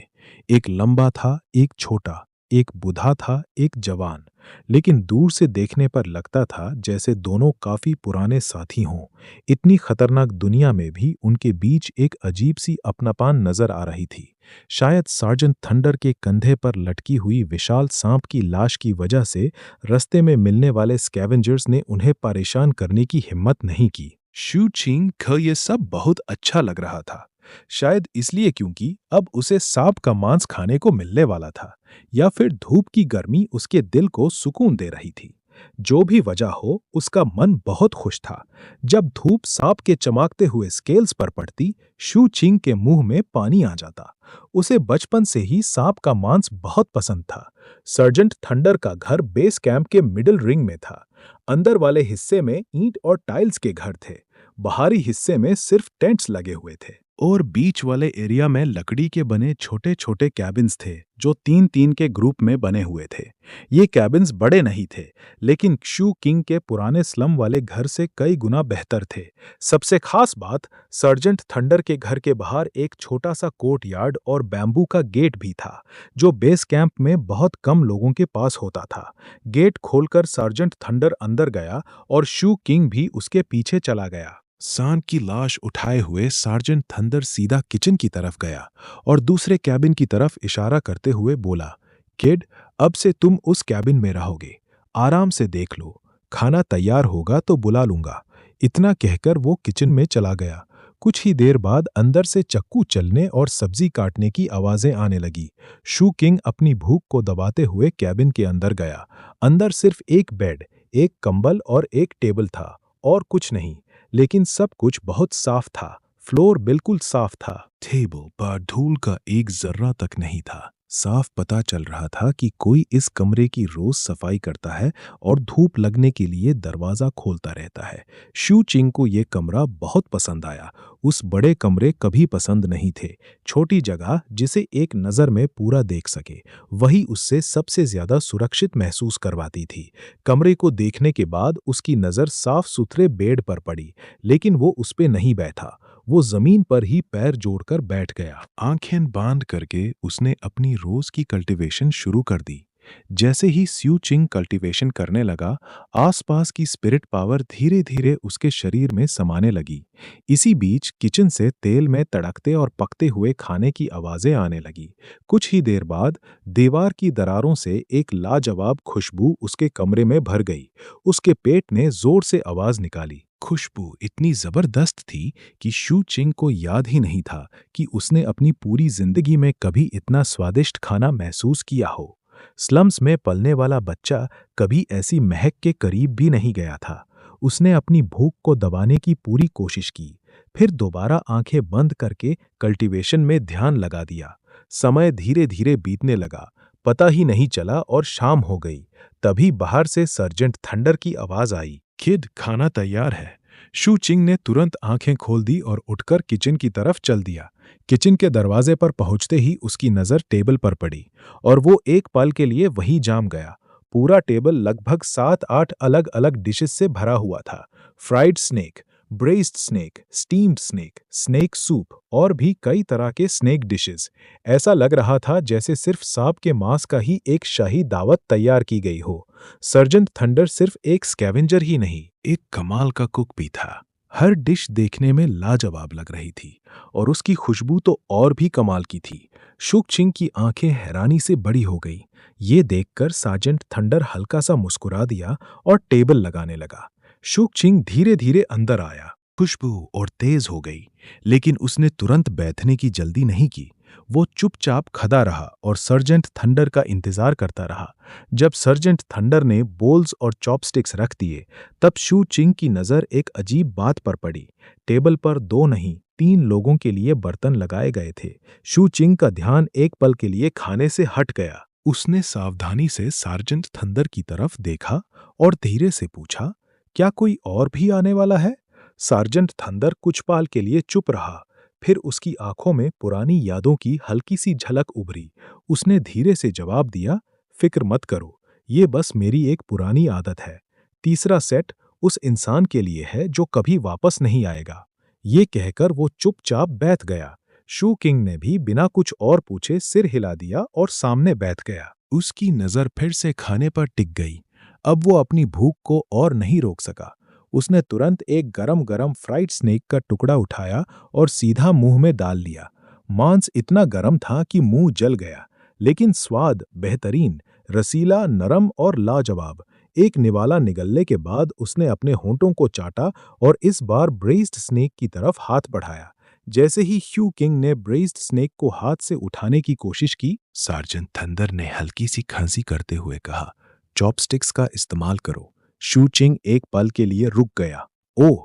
उसने चॉपस्टिक्स उठाई, लेकिन उन्हें सही तरह पकड़ना उससे नहीं आता था। थोड़ी देर उलझा रहा। फिर आखिर में उसने सीधा चॉपस्टिक्स को मांस के टुकड़े में घुसा दिया और उसे उठा लिया। ये देखकर सार्जेंट थंडर बस चुपचाप देखते रहे। दोनों के बीच कोई बात नहीं हुई, सिर्फ खाने की आवाजें ही सुनाई दे रही थी। सार्जेंट थंडर बहुत आराम से धीरे धीरे हर डिश का सिर्फ 2-3 निवाला खा रहे थे। ये बात एक स्कैवेंजर के लिए काफी अजीब थी। दूसरी तरफ शू किंग बिल्कुल भूखे भेड़िए की तरह खा रहा था। वो लगातार स्नेक मीट खा रहा था और उसकी प्लेट पल भर में खाली हो जाती। काफी देर तक उसे देखने के बाद सार्जेंट थंडर मुस्कुराकर बोले, किड, स्टीम्ड बन्स के वक्त तो तुम इतना संभाल संभाल कर खा रहे थे, अब इतना टूट क्यों पड़े हो? शू चिंग ने मुंह का निवाला निगला और सीधा जवाब दिया, स्टीम्ड बन्स आपके थे, लेकिन ये स्नेक मीट मेरा है। ये जवाब सुनकर सर्जेंट थंडर कुछ पाल के लिए चुप रह गए। न हंस पाए, न ही कुछ कह पाए, बस शू चिंग को देखते रहे। शू चिंग चॉपस्टिक्स से मांस को घुसा घुसा कर खा रहा था। बीच बीच में स्नेक सूप भी जोर जोर से पी रहा था। लेकिन सार्जेंट थंडर ने एक और बात नोटिस की। शू चिंग कितना भी भूखा हो, उसने इतना भी नहीं खाया कि सार्जेंट थंडर के लिए कुछ बचे ही ना। उसने अपना हिस्सा पूरी तरह खाया, लेकिन दूसरे का हिस्सा कभी नहीं छुआ। थोड़ी देर बाद सार्जेंट थंडर बोले, वो सांप काफी बड़ा था, लगता है आधा महीना तो उसी को खाते रहेंगे और उसकी स्किन और हड्डियां भी अच्छे पैसे में बिक जाएंगी। शू चिंग ने बिना सोचे तुरंत जवाब दिया, मैं घर का पूरा किराया अलग से दूंगा, सांप की कीमत उसमें से मत काटना। शू चिंग के हिसाब से स्नेक मीट से स्टीम्ड बन्स और स्लीपिंग बैग का एहसान बराबर हो गया था, और स्नेक की स्किन और हड्डियां, वो क्रूएल ऑक्स के बारे में सार्जेंट थंडर की खामोशी की कीमत थी। इसके बाद किराए के लिए कुछ नहीं बकता था। हाँ, रूइंड सिटी से यूज सुरक्षित निकालकर बेस कैंप तक लाना, ये सार्जेंट थंडर का एक अलग एहसान था, और शू चिंग ऐसे एहसान कभी नहीं भूलता था। सार्जेंट थंडर ने कुछ देर तक उसकी आंखों में देखा। अब उन्हें समझ आ गया था, शू चिंग उन लोगों में से था जो एहसान और दुश्मनी दोनों को कभी नहीं भूलते। उसने धीरे से सिर हिला दिया, फिर बोले, किड, मुझे लगता है तुम्हारे मन में ये सवाल जरूर होगा कि मैं असल में हूं कौन। शू चिंग ने तुरंत कोई जवाब नहीं दिया, लेकिन उसके हाथ की रफ्तार धीमी हो गई। वो चुपचाप सार्जेंट थंडर की बात सुनने लगा। सार्जेंट थंडर ने स्नेक मीट का एक टुकड़ा उठाया, आराम से मुंह में डाला और बोलना शुरू किया, लोग मुझे सार्जेंट थंडर के नाम से जानते हैं।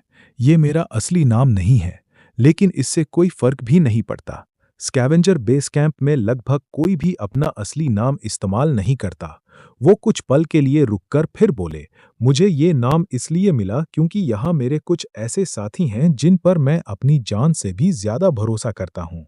हम सब मिलकर एक ग्रुप बनाते हैं, स्क्वाड थंडरबोल्ट। ये कहकर वो हल्की सी मुस्कुराए। नाम ज्यादा क्रिएटिव तो नहीं है, लेकिन काम चल जाता है। फिर उन्होंने आगे बताया, हम हर तरह के मिशंस लेते हैं, आसान काम अलग अलग करते हैं, लेकिन जब कोई बहुत मुश्किल मिशन होता है तब हम चारों साथ मिलकर काम करते हैं। मुझे मिलाकर हमारे ग्रुप में कुल 4 लोग हैं। फिलहाल बाकी के 3 मेंबर्स अलग अलग मिशंस पर गए हुए हैं, लेकिन वो जल्दी ही वापस आ जाएंगे। सार्जेंट थंडर ने सीधा शू किंग की तरफ देखा। टैब मैं तुम्हारी उनसे मुलाकात करवाऊंगा और मैं चाहता हूं कि तुम हमारे स्क्वाड थंडरबोल्ट के नए मेंबर बनो। इसी तरह तुम पैसे कमा पाओगे और कल्टीवेशन के लिए जरूरी रिसोर्सेज भी मिल जाएंगे। ये कहकर सार्जेंट थंडर ने चॉपस्टिक्स टेबल पर रख दी। लगता था उनका खाना खत्म हो चुका था। अब वो सिर्फ शू किंग के जवाब का इंतजार कर रहे थे। शू किंग को इस बात पर बिल्कुल हैरानी नहीं हुई कि सार्जेंट थंडर को उसकी कल्टीवेशन के बारे में पता था। जब शू चिंग पहली नजर में समझ गया था कि सार्जेंट थंडर एक रोग कल्टीवेटर है, तो सार्जेंट थंडर भी उसके बारे में ये बात समझ ही गए होंगे। शू चिंग ने बिना ज्यादा सोचे सीधा जवाब दिया, ठीक है, और धीरे से सिर हिला दिया। उसके लिए इस ऑफर को मना करने की कोई वजह नहीं थी। सच तो ये था, उसने अंदर ही अंदर सुकून की सांस ली। स्लम्स में रहते हुए उसने एक बात बहुत अच्छी तरह सीख ली थी, इस दुनिया में कोई भी बिना किसी वजह के मदद नहीं करता। हर मदद के बदले में कुछ न कुछ जरूर चाहिए होता है। अब कम से कम उसे पता था कि सर्जेंट थंडर उसे क्या चाहते थे। शू चिंग का जवाब सुनकर सर्जेंट थंडर संतुष्ट होकर हल्का सा मुस्कुराया। फिर उसने कहा, खाना खत्म करो, मैं बूढ़ा हो गया हूँ, ज्यादा खा लेता हूँ तो हजम नहीं होता। ये कहकर वो उठकर किचन के दरवाजे तक गया।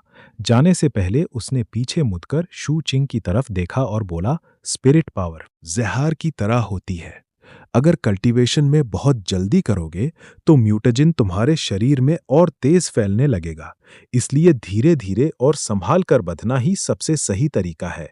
शू किंग चुप रहा, उसने कोई जवाब नहीं दिया। सार्जेंट थंडर नी सिर हिलाया और फिर बोला, लेकिन एक बात सही है, कल्टीवेशन पर ध्यान देना बहुत जरूरी है। इस बेस कैंप के पास जो फॉरबिडन रीजन है वो उस जगह से बिल्कुल अलग है जहां से तुम आए हो। यहाँ इतने सारे फ्यूजिटिव्स और रोग कल्टीवेटर्स इसीलिए रहते हैं क्योंकि उस फॉरबिडन रीजन में बहुत कीमती रिसोर्सेज मिलते हैं। फिर उसने गहरी आवाज में कहा, अगर तुम यहाँ रहना चाहते हो तो एक ना एक दिन तुम्हें उस फॉरबिडन रीजन के अंदर जाना ही पड़ेगा और उसके लिए तुम्हारा मजबूत होना बहुत जरूरी है। इतना कहकर सर्जेंट थंडर बाहर चला गया। किचन में अब सिर्फ शू चिंग अकेला रह गया। उसने आराम से बचा हुआ सारा स्नेक मीट खत्म किया, लेकिन खाना खाकर वो सीधा अपने कमरे में नहीं गया। उसने सारे बोल्स, चॉपस्टिक्स और बर्तन इकट्ठा किए, पूरा किचन साफ किया, सब कुछ पहले की तरह ठीक जगह रख दिया। तब जाकर वो अपने कैबिन में वापस लौटा। कमरे में पहुंचते ही वो जमीन पर पद्मासन में बैठ गया और दोबारा कल्टीवेशन शुरू कर दी। उसके दिल में सिर्फ एक ही बात चल रही थी, अगर मुझे कमजोर नहीं रहना, अगर मुझे पूरी जिंदगी दूसरों के भरोसे नहीं जीना और अगर मुझे अपनी किस्मत का फैसला खुद करना है तो मुझे और ज्यादा मजबूत बनना ही होगा। उसने बेस कैंप में बहुत सारे रोग कल्टीवेटर्स देखे थे। पिछले 6 सालों में जितने कल्टीवेटर्स उसने देखे थे उन सब से ज्यादा यहाँ थे और उनमें से कोई भी अच्छा इंसान नहीं था। शू किंग ने मन ही मन सोचा, स्लम्स एक कुत्तों का झुंड था, लेकिन ये जगह भेड़ियों की गुफा है। अगर मैं मजबूत नहीं बना तो म्यूटेशन से मरने से पहले ही कोई स्कैवेंजर मुझे मार डालेगा और मेरी कब्र भी किसी और के हाथों ही खुदेगी। उसकी आंखों में मजबूत इरादा चमक उठा। उसने कल्टीवेशन पर और गहरा ध्यान लगा दिया। सी एंड माउंटेन इनकेंटेशन की बैम्बू स्लिप से शू चिंग को एक बहुत ज़रूरी बात पता चल चुकी थी। म्यूटेजन के असर को कम करने के लिए एक ख़ास मेडिसिनल पिल होती है। उस पिल का नाम था व्हाइट बोलस। ये दवा म्यूटेजन को पूरी तरह ख़त्म नहीं करती थी, सिर्फ उसके असर को कुछ समय के लिए दबा देती थी, लेकिन फिलहाल के लिए यही सबसे बेहतरीन तरीका था। सफ़र के दौरान दूसरे स्कैवेंजर्स की बातों से शू चिंग को यह भी पता चल गया था कि व्हाइट बोलस बनाने के कुछ ज़रूरी इंग्रेडिएंट्स इसी बेस कैंप के पास वाले फॉरबिडन रीजन में मिलते हैं। इसलिए उसने अंदाजा लगाया जब इंग्रेडिएंट्स यहीं मिलते हैं तो बेस कैंप में व्हाइट बोलस बेचने वाले लोग भी जरूर होंगे। ये सोचते हुए उसने अपने सीने को छुआ, उसी जगह जहां उसने वायलेट क्रिस्टल को अपने शरीर के अंदर छुपाया हुआ था। अब तक वो क्रिस्टल की कई ताकतों को समझ चुका था। उसने उसकी हीलिंग एबिलिटी देखी थी। उसकी वजह से उसकी स्पीड और स्ट्रेंथ भी काफी बढ़ गई थी। और सबसे हैरान करने वाली बात, सी एंड माउंटेन इनकैंटेशन के सिर्फ फर्स्ट लेवल पर होते हुए भी उसकी ताकत बैम्बू स्लिप में लिखी हुई हद से कहीं ज्यादा थी। बैम्बू स्लिप के मुताबिक फर्स्ट लेवल की ताकत एक बाघ टाइगर के बराबर होती है, लेकिन शू चिंग को महसूस हो रहा था कि वो उससे भी काफी ज्यादा मजबूत बन चुका है। उसने अपनी मुट्ठी कस ली और मन ही मन बोला, अब मैं एक नहीं कई बाघों को मार सकता हूं। उसने अपने शरीर में बह रही स्पिरिट पावर को महसूस किया। उससे पूरा यकीन हो गया था। सफर के दौरान लगातार कल्टीवेशन करते करते वो सेकेंड लेवल के बिल्कुल करीब पहुंच चुका था। उसकी आंखों में मजबूत इरादा चमक उठा। आज रात मैं जरूर सेकेंड लेवल तक पहुंचूंगा। ये सोचकर उसने आंखें बंद कर ली और दोबारा अपनी ब्रीथिंग टेक्निक शुरू कर दी। हर तरफ से स्पिरिट पावर तेज रफ्तार से उसके शरीर की तरफ आने लगी। खुशकिस्मती से फॉरबिडन रीजन के बाहर म्यूटेगेन की मात्रा काफी कम थी, इसलिए उसकी कल्टीवेशन पहले से काफी तेज बढ़ रही थी। शू चिंग ने बिना किसी झिझक के अपना शरीर पूरी तरह स्पिरिट पावर के लिए खोल दिया। जैसे ही स्पिरिट पावर उसके अंदर भरने लगी, उसके कपड़ों के नीचे छुपा हुआ वायलेट क्रिस्टल हल्की सी बैंगनी रोशनी से चमकने लगा। समय धीरे धीरे बीता गया। उसके शरीर के अंदर से क्रैक क्रैक की आवाज आने लगी। उसके पोर्स से काला चिपचिपा पदार्थ बाहर निकलने लगा। उसका शरीर और मजबूत होता गया। हर हड्डी, हर मांसपेशियां और हर बूंद खून पहले से ज्यादा शक्तिशाली बनने लगी। उसके अंदर जमा हुई एनर्जी अपनी सीमा तक पहुंच चुकी थी और बस फटने ही वाली थी। रात पूरी तरह छा चुकी थी। इसी वक्त 20 ट्रायन वाली वही लड़की धीरे धीरे सार्जेंट थंडर के घर की तरफ आ रही थी। कोर्टयार्ड के बैम्बू गेट के बाहर पहुंचकर वो रुक गई।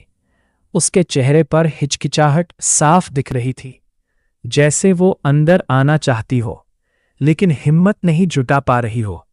कुछ पल तक खामोश खड़ी रहने के बाद उसने गहरी सांस ली, फिर धीरे से अपना हाथ उठाया और गेट पर हल्की सी नॉक की।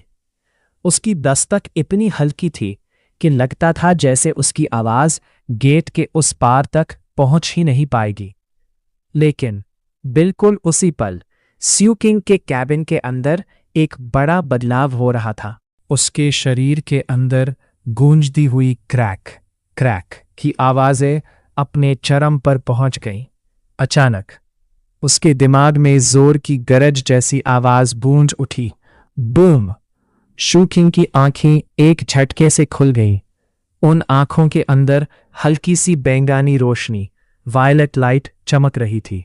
उसके चेहरे पर संतुष्टि और खुशी साफ नजर आ रही थी। उसने तुरंत अपना बाजू देखा। वहां उसने एक और म्यूटेशन ब्लॉच उभरते हुए देखा। ये देखकर उसके होंठों पर हल्की सी मुस्कान आ गई। आखिरकार कई दिनों की मेहनत रंग लाई थी। शू किंग सफलता से ची कंडेंसेशन के सेकंड लेवल पर पहुंच चुका था। चैप्टर 9 मैं फाइनली ब्रेक थ्रू कर गया।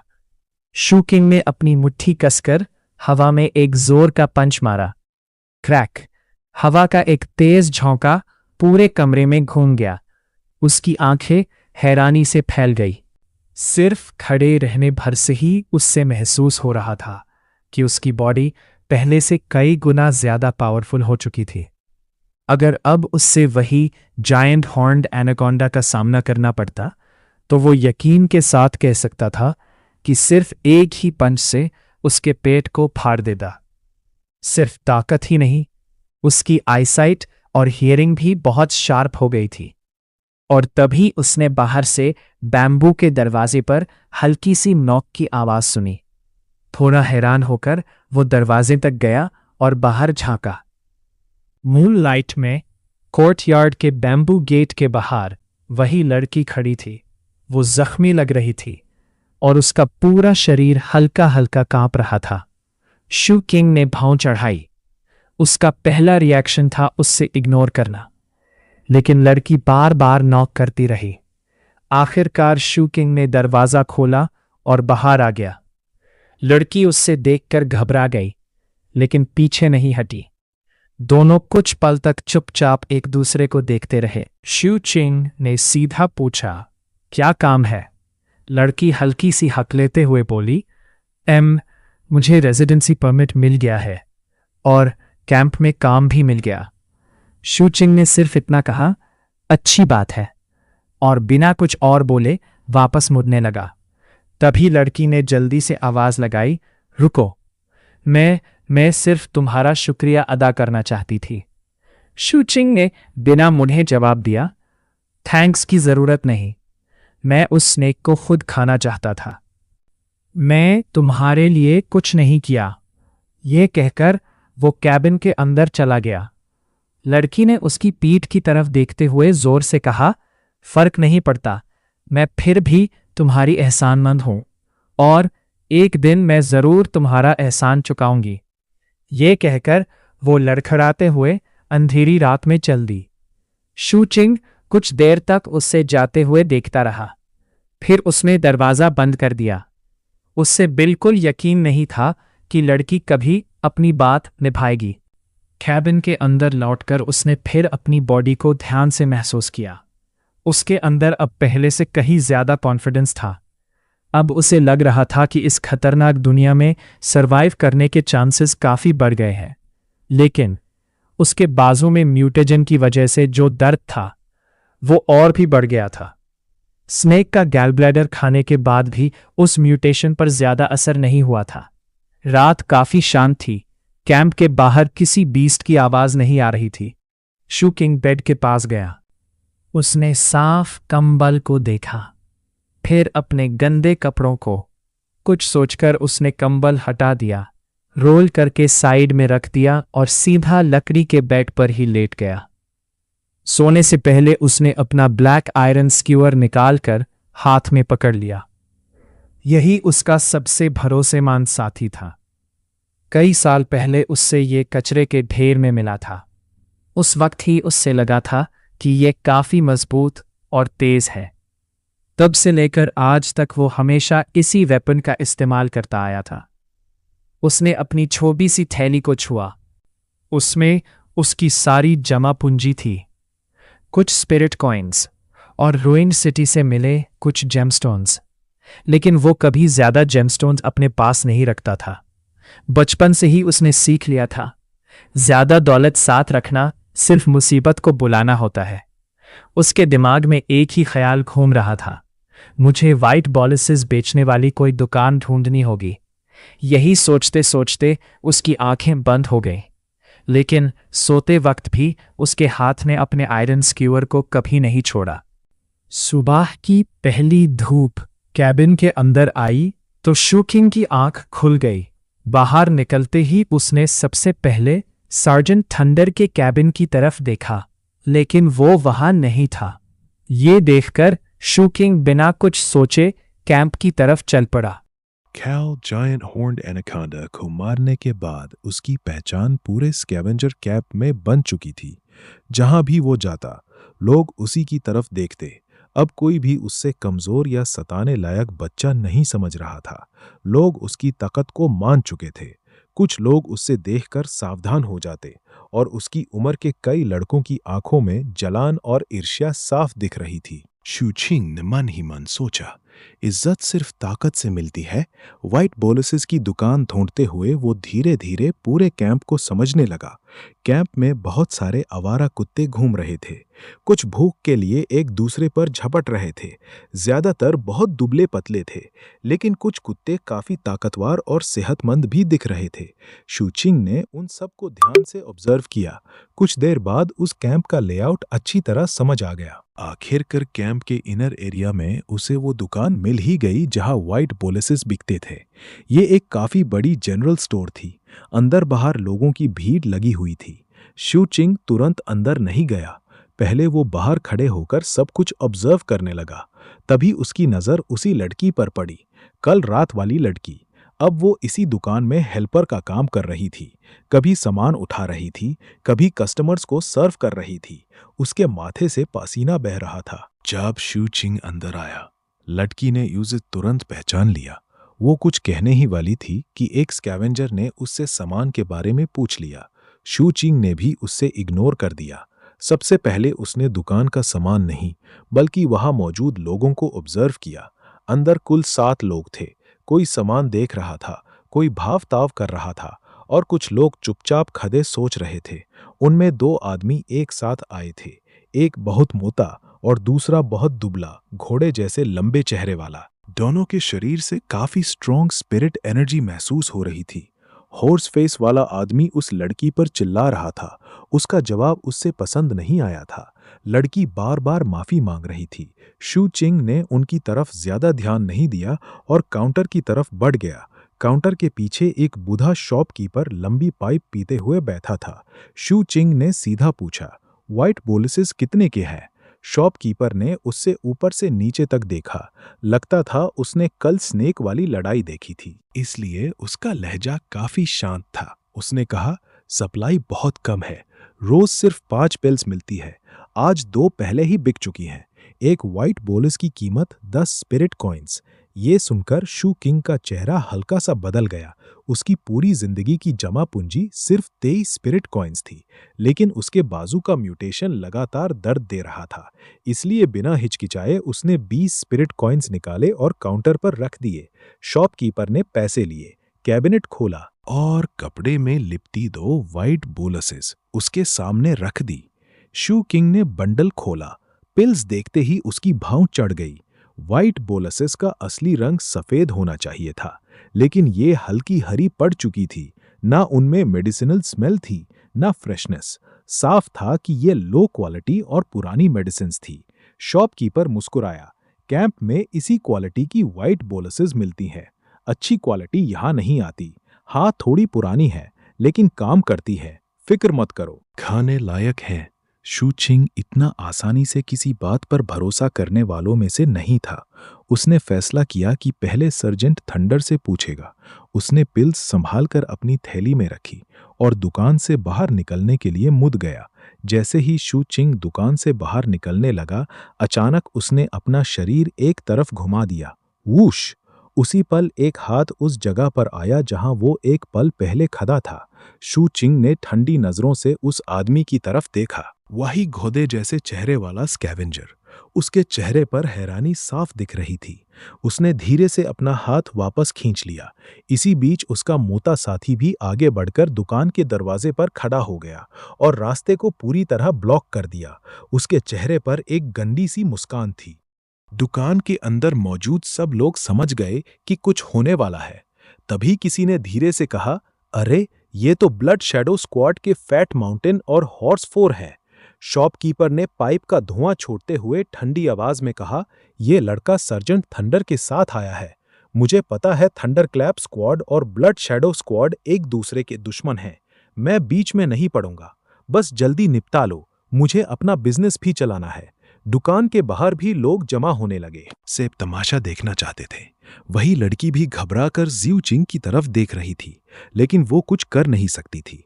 हॉर्स 4 ने जिऊ चिंग को घुरते हुए ठांडी मुस्कान के साथ कहा, बच्चे, मैंने अपनी जिंदगी में बहुत जायंट हॉर्न्ड एनाकोंडास मारी हैं, इसलिए मैं तुमसे बिना वजह पंगा नहीं लेना चाहता, लेकिन मुझे व्हाइट बोलसेस चाहिए। उसने उंगली से जिऊ चिंग की जेब की तरफ इशारा किया। जो 2 पिल्स तुमने अभी खरीदी है, वो मुझे दे दो। अगर दे दिए तो चुपचाप यहां से निकल जाना। उसकी आंखें और भी ठंडी हो गईं।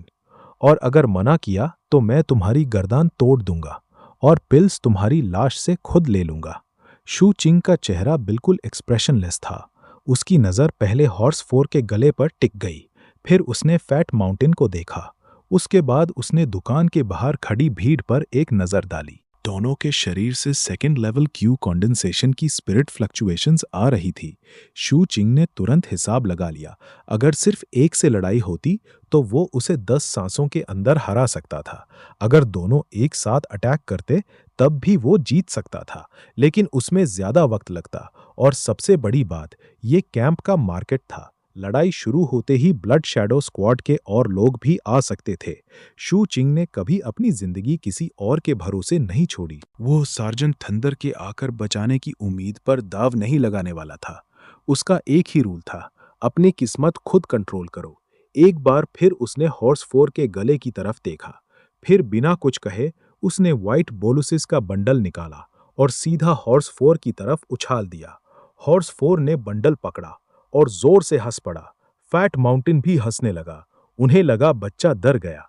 शू किंग ने बिना कुछ बोले उनके पास से चलना शुरू कर दिया। भीड़ में खड़े लोगों को ये सब बिल्कुल नॉर्मल लगा। इस दुनिया में कमजोर हमेशा ताकतवर का शिकार बनते हैं, और जो कमजोर वक्त देखकर झुक जाए वही जिंदा रहता है। वो लड़की भी चैन की सांस लेकर अपने माथे का पसीना पोंछने लगी। उससे लगा सब खत्म हो गया। हॉर्स फोर और फैट माउंटेन हंसते हुए दुकान से बाहर निकले। रास्ते भर मजाक करते हुए आगे बढ़ते रहे, लेकिन दोनों में से किसी को भी पता नहीं था कि एनहिर में एक भेड़िया चुपचाप उनका पीछा कर रहा था। शू चिंग उनके पीछे परछाई की तरह चल रहा था। ना कोई आवाज, ना कोई जल्दबाजी। उसकी आंखें बिल्कुल एक शिकारी भेड़िए की तरह अपने शिकार पर टिकी हुई थी। समय धीरे धीरे बीतने लगा। फट माउंटेन और हॉर्स फोर पूरे कैंप में इधर उधर घूमते रहे।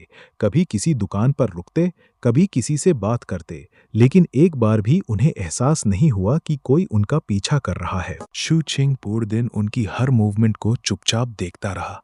आखिर शाम हो गई। थोड़ी देर बाद अंधेरा छा गया और आसमान में चांद निकल आया। तब जाकर दोनों अलग हुए। फट माउंटेन अपने कैंप के पास जलती हुई आग के सामने बैठ गया, जबकि हॉर्स फोर कैंप के किनारे फेदर से बने टेंट्स की तरफ चल दिया। उसके चेहरे पर गंदी और हवासी मुस्कान थी, लेकिन जब वो अपनी मंजिल के बिल्कुल करीब पहुंचा, तभी उसने पीछे अंधेरे से हल्की सी आवाज सुनी। हॉर्स फोर तुरंत पलटा। उसने आसपास देखा, लेकिन यूं कुछ नजर नहीं आया। वो अभी कुछ समझ ही रहा था कि वूश, एक छोटा सा हाथ अचानक पीछे से आया और उसके मुंह को जोर से दबा दिया। उसी पल दूसरे हाथ में पकड़े हुए डैगर की चमक मूनलाइट में दिखाई दी। स्लैश! बिना एक पल की हिचकिचाहट के ब्लेड सीधा हॉर्स फोर के गले पर फिर गया। प्श! खून का फव्वारा अंधेरी रात में उछल पड़ा। हॉर्स फोर की आंखें डर से फट गईं। उसने पूरी ताकत से छोड़ने की कोशिश की, लेकिन उसका मुंह दबाने वाला हाथ इतना मजबूत था कि वो एक आवाज तक नहीं निकाल सका। अगला ही पल उसका पूरा शरीर पीछे की तरफ घसीटा जाने लगा। उसके पैर जमीन पर जोर जोर से मार रहे थे, लेकिन किसी चीज का सहारा नहीं मिला। कुछ ही पलों बाद यूज एक अंधेरी गाली में मुर्गे की तरह घसीट कर ले जाया गया। उसके मुंह पर पकड़ अब भी उतनी ही मजबूत थी। उसके गले से लगातार खून बह रहा था। खून उसके अंदर भरने लगा। वो अपने ही खून में घुटने लगा। थोड़ी देर बाद उसकी ताकत खत्म हो गई। फिर उससे जमीन पर फेंका गया। हॉर्स फोर ने मुश्किल से आंखें उठाकर देखा। मूनलाइट के नीचे एक ठंडे चेहरे वाला नौजवान उसके ऊपर खड़ा था। शू चिंग। हॉर्स फोर सिर्फ घुटती हुई सिसकियां निकाल पा रहा था। उसने सपने में भी नहीं सोचा था कि दिन में इतनी आसानी से व्हाइट बोलसेस दे देने वाला लड़का रात होते ही इतना बेरहम कातिल बन जाएगा। वो कुछ कहना चाहता था, वो बताना चाहता था, मैं सिर्फ धमकी दे रहा था, मेरा तुम्हें सच में मारने का इरादा नहीं था। लेकिन उसके गले में जमा खून उससे एक शब्द भी बोलने नहीं दे रहा था। सिर्फ गुरगुराहट की आवाज निकल रही थी। शू चिंग बिना किसी इमोशन के उसकी पॉकेट्स तलाशने लगा। थोड़ी देर बाद उससे अपनी 2 वाइट बोलसेस मिल गईं। साथ ही और 5 वाइट बोलसेस भी मिली, कुछ स्पिरिट कॉइन्स और कुछ और छोटी मोटी चीजें भी। शू किंग ने सब अपने पास रख लिया।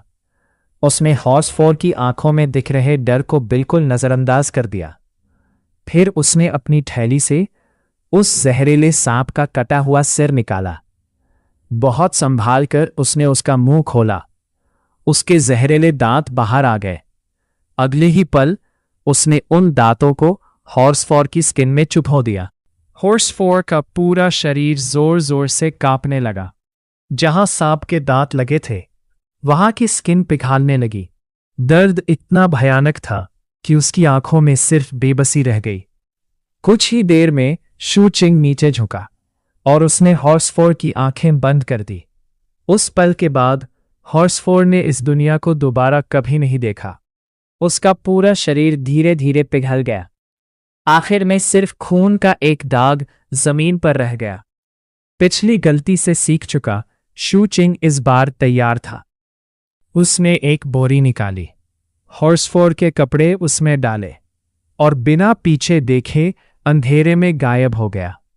शू किंग के जाने के कुछ ही पल बाद 2 परछाइयां चुपचाप उस अंधेरी गाली में नजर आई। वही बैंगनी वायलेट रोब पहने हुए बुजुर्ग और उनका वफादार सेवक। दोनों ने जमीन पर बच्चे खून के निशान देखे। फिर बुजुर्ग की नजर दूर जा रहे शू किंग पर टिक गई। उनके होंठों पर हल्की सी मुस्कान आ गई। उन्होंने धीरे से कहा, इस लड़के में काफी पोटेंशियल है। ये बहुत धैर्य रखता है, लेकिन जब मारने का वक्त आता है तो बिना हिचकिचाहट के वार करता है। और सबसे जरूरी बात, ये बेरहम भी है। अपने सबूत भी मिटा देता है। बुरा नहीं, बिल्कुल भी बुरा नहीं। ये सुनकर सेवक थोड़ा हैरान रह गया। वो कई सालों से इस बुजुर्ग की सेवा कर रहा था। उसने बहुत कम लोगों के लिए अपने मालिक को इतनी तारीफ करते सुना था, और अब यह दूसरी बार था जब उन्होंने शू चिंग की तारीफ की थी। बुजुर्ग मुस्कुराए और बोले, सच में काफी दिलचस्प लड़का है। फिर उन्होंने आराम से पूछा, ग्रैंड मास्टर बाई को यहां पहुंचने में और कितना वक्त लगेगा? सेवक ने तुरंत जवाब दिया, master 7th। Grand master by के शेड्यूल के हिसाब से वो 1 या 2 दिन के अंदर यहां पहुंच जाएंगे। बुजुर्ग ने संतुष्टि से सिर हिलाया। अच्छा, तो वो लगभग आ ही गए। इस बार मैं पूरी कोशिश करूंगा कि ग्रैंड मास्टर बाई को सच समझा सकूं। वायलेट लैंड्स के लोग हमेशा रूल्स और डिसिप्लिन की बातें करते रहते हैं, लेकिन ग्रैंड मास्टर बाई के लिए 7 ब्लड आइज ज्यादा बेहतर जगह होगी। ये कहकर बुजुर्ग ने एक बार फिर दूर जा रहे शू किंग की तरफ देखा। उनकी आंखों में दिलचस्पी साफ नजर आ रही थी। फिर मुस्कुराकर बोले, चलो, मैं देखना चाहता हूं कि ये छोटा भेड़िया वुल्फ पप अब अगला कदम क्या उठाता है। दोनों की परछाइयां धीरे धीरे अंधेरे में गायब हो गईं। चैप्टर 10 तीसरा लूनर मंथ चल रहा था, इसलिए मौसम धीरे धीरे गर्म होने लगा था, लेकिन फिर भी ठंड अभी तक बनी हुई थी। जो इंसान अभी अभी किसी फॉरबिडन रीजन से बाहर निकला हो, उसके लिए इतनी ठंड महसूस करना मुश्किल था, लेकिन अगर कोई ज्यादा देर तक बाहर रहे तो धीरे धीरे वो ठंड हदियों तक उतारने लगती थी, और रात के वक्त तो ठंड और भी ज्यादा खतरनाक हो जाती थी। लेकिन शू चिंग ने ठंडी हवा को अपनी राह रोकने नहीं दी। उसने बस अपनी लेदर जर्किन को और कस के लपेट लिया। अभी उसके पास एक काम बाकी था, इसलिए वो बेस कैंप के अंधेरे रास्तों से बहुत सावधानी से आगे बढ़ने लगा। रास्ते में कुछ आवारा कुत्ते मिले जो उसे देखकर दांत दिखाने लगे, लेकिन जैसे ही उन्होंने शू किंग की आंखों में खून की प्यास देखी, वो तुरंत डर कर भाग गए। शू किंग ने भी उनका पीछा नहीं किया। आखिरकार वो मिडिल रिंग में बनी एक कैबिन के पास पहुंच गया। अंधेरे में सामने वाली जगह पर बैठकर वो बिना हिले चुपचाप देखने लगा। एक छोटी सी जलती हुई आग से हल्की हल्की धुआं निकल रहा था। शू चिंग भूला नहीं था कि फाट माउंटेन से अलग होने के बाद हॉर्सफोर को क्या काम करने जाना था। इसलिए अभी उसका प्लान सिर्फ इतना था कि वो इंतजार करे जब तक फाट माउंटेन बाहर ना आए। बर्फ जैसी ठंडी हवा उसके शरीर को काट रही थी, लेकिन वो एक पत्थर की तरह बिल्कुल स्थिर बैठा रहा। उसके पीछे एक बड़ी छत वाली बिल्डिंग थी। उसकी छत पर मास्टर सेवेंथ और उसका सर्वेंट बैठे हुए थे। नीचे शू चिंग को देखते हुए मास्टर सेवेंथ मुस्कुराया। बिल्कुल मेरी सोच के मुताबिक ये छोटा वुल्फ पप अब अपना किलिंग स्प्री शुरू कर चुका है। अब मुझे देखने में बहुत इंटरेस्ट है कि जब ये पास के फॉरबिडन रीजन में जाएगा तो कैसा परफॉर्म करेगा। समय बीतने लगा। लगभग 1 घंटे बाद शू चिंग ने अपनी भावें सिकोड़ी। कुछ सोचने के बाद वो पलटा और रात के अंधेरे में एक भूत की तरह गायब हो गया। वो सीधा सार्जेंट थंडर के घर नहीं गया। पहले उसने पूरे एरिया का चक्कर लगाया ताकि यकीन कर सके कि कोई उसका पीछा तो नहीं कर रहा। जब यूज यकीन हो गया कि सब सेफ है, तब वो कोर्टयार्ड के अंदर गया और चुपचाप अपनी कैबिन में पहुंच गया। गहरी सांस लेकर उसने अपने हाथ रगड़े ताकि ठंड कम हो। अपने शरीर से खून साफ करने के बाद वो बेड पर क्रॉस लेगेड बैठ गया और सोचने लगा। स्कैवेंजर्स का कोई फिक्स्ड शेड्यूल नहीं होता। वो कभी भी काम के लिए जा सकते हैं, और हॉर्सफोर तो क्लियरली एक बद कैरेक्टर आदमी था, इसलिए लोगों को उसके गायब होने का पता चलने में वक्त लगेगा। उस वक्त तक फट माउंटेन सतर्क नहीं होगा। इस मैटर को पूरी तरह खत्म करने के लिए मुझे फट माउंटेन को भी खत्म करना पड़ेगा। ये बिल्कुल वैसा ही था जैसे उसने क्रूएल ऑक्स को बिना किसी हिचकिचाहट के मार दिया था। स्लम्स में पाले बढ़े शू किंग के लिए अपनी जिंदगी के खतरे को आसपास रहने देना मुमकिन नहीं था। उसने हॉर्सफोर को सिर्फ इसलिए नहीं मारा था क्योंकि उसने उसका सामान चुराया था, बल्कि इसलिए भी क्योंकि वो एक खतरा था, और फैट माउंटेन भी वही था, इसलिए उसे भी खत्म करना जरूरी था। थोड़ी देर सोचने के बाद शू चिंग ने हॉर्सफोर का सामान अपने बाग से निकाला और बेड पर फैला दिया। उसने सब चीजों को ध्यान से देखना शुरू किया। ज्यादातर चीजें नॉर्मल थी, जैसे एक छोटा सा लोहे का टुकड़ा जो एक बॉक्स जैसा लग रहा था, शायद सिर्फ क्राफ्टिंग मटेरियल था। इसके अलावा लगभग 70 स्पिरिट कॉइन्स थे, जो इक्स्यू चिंग के लिए काफी बड़ी दौलत थी।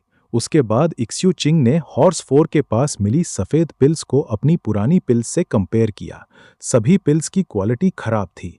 इस वजह से शॉपकीपर की बात पर उसका भरोसा थोड़ा बढ़ गया। थोड़ा और सोचने के बाद इक्स्यू चिंग ने एक पिल खा ली और आंखें बंद कर ली। उसने महसूस किया कि एक गर्म एनर्जी उसके शरीर के अंदर फैल रही है।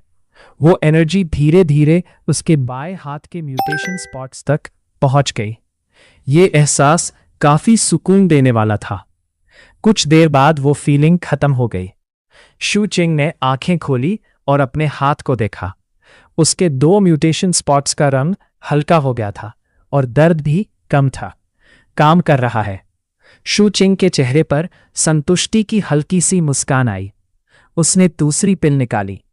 इस बार भी वही गर्म फीलिंग हुई, और जब वो खत्म हुई तो सारा दर्द भी चला गया। उससे लगा जैसे उसका शरीर अंदर से साफ हो गया हो। सिर्फ इतना ही नहीं, उससे महसूस हुआ कि वो पहले से ज्यादा पावरफुल और फास्ट हो गया है।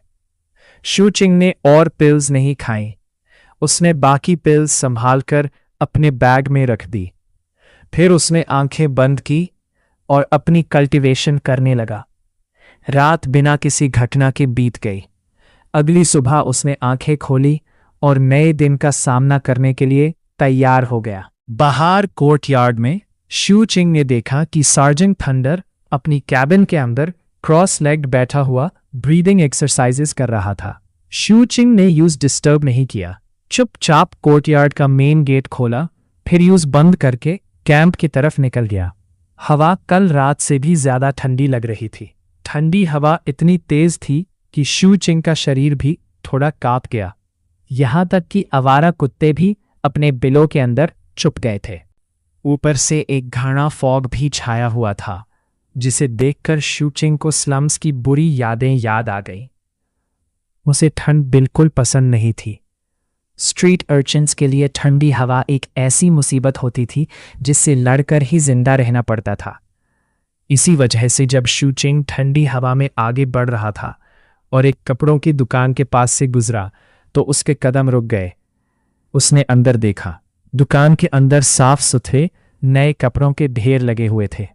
जू चिंग ने अपने भरे हुए बैग को हाथ लगाया और फिर दुकान के अंदर चला गया। दुकान में ज्यादा कस्टमर्स नहीं थे, इसलिए वो आराम से कपड़े देखने लगा। काउंटर के पीछे खड़ा दुकानदार उससे देखकर फिर सेल्स गर्ल की तरफ मुड़ा। तुम अंदर जाओ और वहां थोड़ा सा सामान ठीक कर दो। अगर कोई कस्टम ऑर्डर 1 महीने से ज्यादा पुराना है और अभी तक लेने कोई नहीं आया तो उसे बाहर लाकर बेचने के लिए रख दो। सेल्स गर्ल ने पूछा, अगर जिन्होंने ऑर्डर दिया था वो वापस आ गए तो? दुकानदार हंस पड़ा। वापस? इस कैंप में लोग रोज गायब होते हैं। कुछ फॉरबिडन रीजन में मर जाते हैं और कुछ बस बिना वजह गायब हो जाते हैं। उन कपड़ों को लेने कोई वापस नहीं आएंगे, सिर्फ भूत आएंगे। जल्दी करो। उसने हाथ हिलाकर सेल्स गर्ल को अंदर भेज दिया। शू चेंग चुपचाप कपड़े देखता रहा, लेकिन उसे कुछ खास पसंद नहीं आया। तभी सेल्स गर्ल वापस आई और उसके हाथ में कपड़ों का एक बड़ा बंडल था। वो उन्हें डिस्प्ले पर लगाने लगी। तभी शू चिंग की नज़र एक डार्क फर ओवरकोट पर पड़ी। उसकी आंखों में हल्की सी चमक आ गई। कुछ समय बाद, एक इंसेंस स्टिक जितना वक्त बीतने के बाद, शू चिंग दुकान से बाहर निकला। अब उसने वो फर ओवरकोट पहना हुआ था।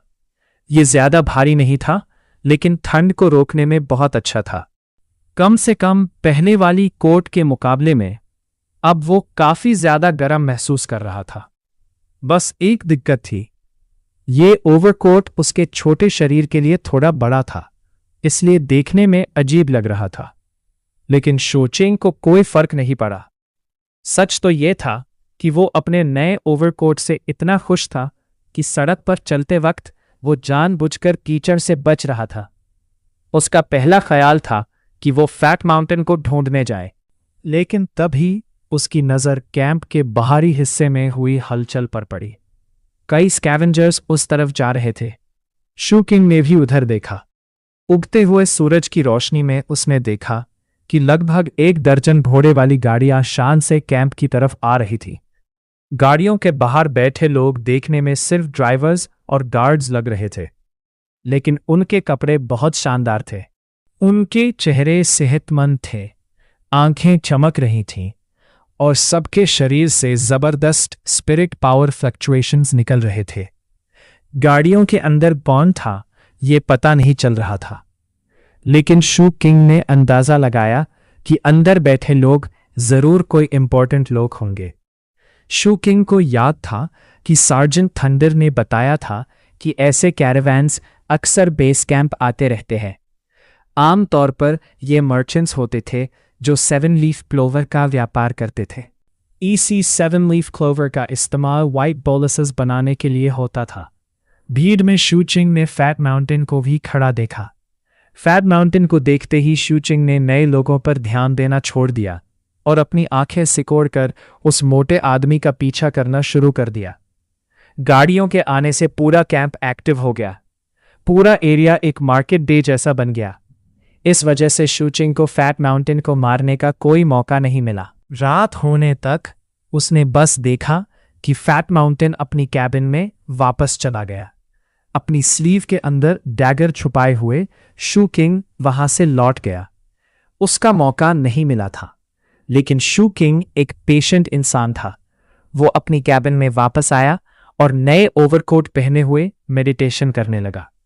बाद में वो वही ओवरकोट पहने हुए सो गया। अगली सुबह तक उसने वो कोट नहीं उतारा। जब कैंप में जाने के लिए तैयार हुआ तो उसने फिर से अपना पुराना फटा हुआ जर्किन पहना जो रूइन सिटी से मिला था। बेड पर रखे नए ओवरकोट को देखकर उसने सोचा, क्या कल मैंने जल्दबाजी तो नहीं कर दी? पुराने कपड़े पहने हुए वो बेस कैंप में गया। वो मार्केट स्टॉल्स देखने लगा और उन जगहों को भी देख रहा था जहां हॉर्स कैरेजेस रुकी हुई थी, लेकिन असल में उसकी नज़र सिर्फ फैट माउंटेन को ढूंढ रही थी। दूर एक रूफटॉप पर मास्टर सेवेंट बैठा हुआ था। वो जम्हाई लेते हुए कैरेजेस को देख रहा था। फिर उसने शू चिंग को देखा और अपने सर्वेंट से पूछा, तुमने ग्रैंड मास्टर बाय को इनविटेशन भेजा था? सर्वेंट ने जवाब दिया। हाँ मास्टर सेवेंथ, उन्होंने जवाब दिया कि वो हाल ही में बीमार हो गए हैं। मास्टर सेवेंथ हैरान हुआ। बीमार? वो तो डॉक्टर है, ये कैसे? फिर अचानक उसकी नजर शू चिंग पर गई। रुको, कल किड ने नए कपड़े पहने थे, आज उसने वापस पुराने कपड़े क्यों पहन लिए? मास्टर सेवेंथ इस बात को लेकर उलझन में पड़ गया। मास्टर सेवेंथ अभी भी सोच रहा था कि आखिर शू किंग ने नए कपड़े छोड़कर पुराने कपड़े क्यों पहन लिए, लेकिन नीचे भीड़ के बीच शू किंग ने फैट माउंटेन को देख लिया। उसने बिना किसी जल्दी के उसका पीछा करना शुरू कर दिया। पूरा दिन इसी तरह बीत गया। शू किंग चुपचाप फैट माउंटेन की मूवमेंट को ऑब्जर्व करता रहा। जब रात होने लगी और शू चिंग सोच रहा था कि फैट माउंटेन अब अपनी कैबिन में वापस चला जाएगा, तभी उसने देखा कि फैट माउंटेन उल्टा कैंप के आउटर रिंग की तरफ जा रहा था। वो जगह काफी सुनसान थी। शू चिंग की आंखें थोड़ी सिकुड़ गई। क्या ये पता चल गया है कि मैं उसका पीछा कर रहा हूं? उसने थोड़ा रुककर सोचा। फिर उसने फैट माउंटेन का पीछा करने के बजाय पहले आसपास देखा। उसने चेक किया कि कहीं कोई उसका पीछा तो नहीं कर रहा। उसके बाद वो एक अलग रास्ते से गया और फैट माउंटेन से पहले ही आउटर रिंग में पहुंच गया। शू किंग ने ध्यान से देखा कि कहीं ये कोई ट्रैप तो नहीं है। जब उसे यकीन हो गया कि यहां कोई एम्बुश नहीं है, तो वो एक अंधेरी जगह में छुप गया।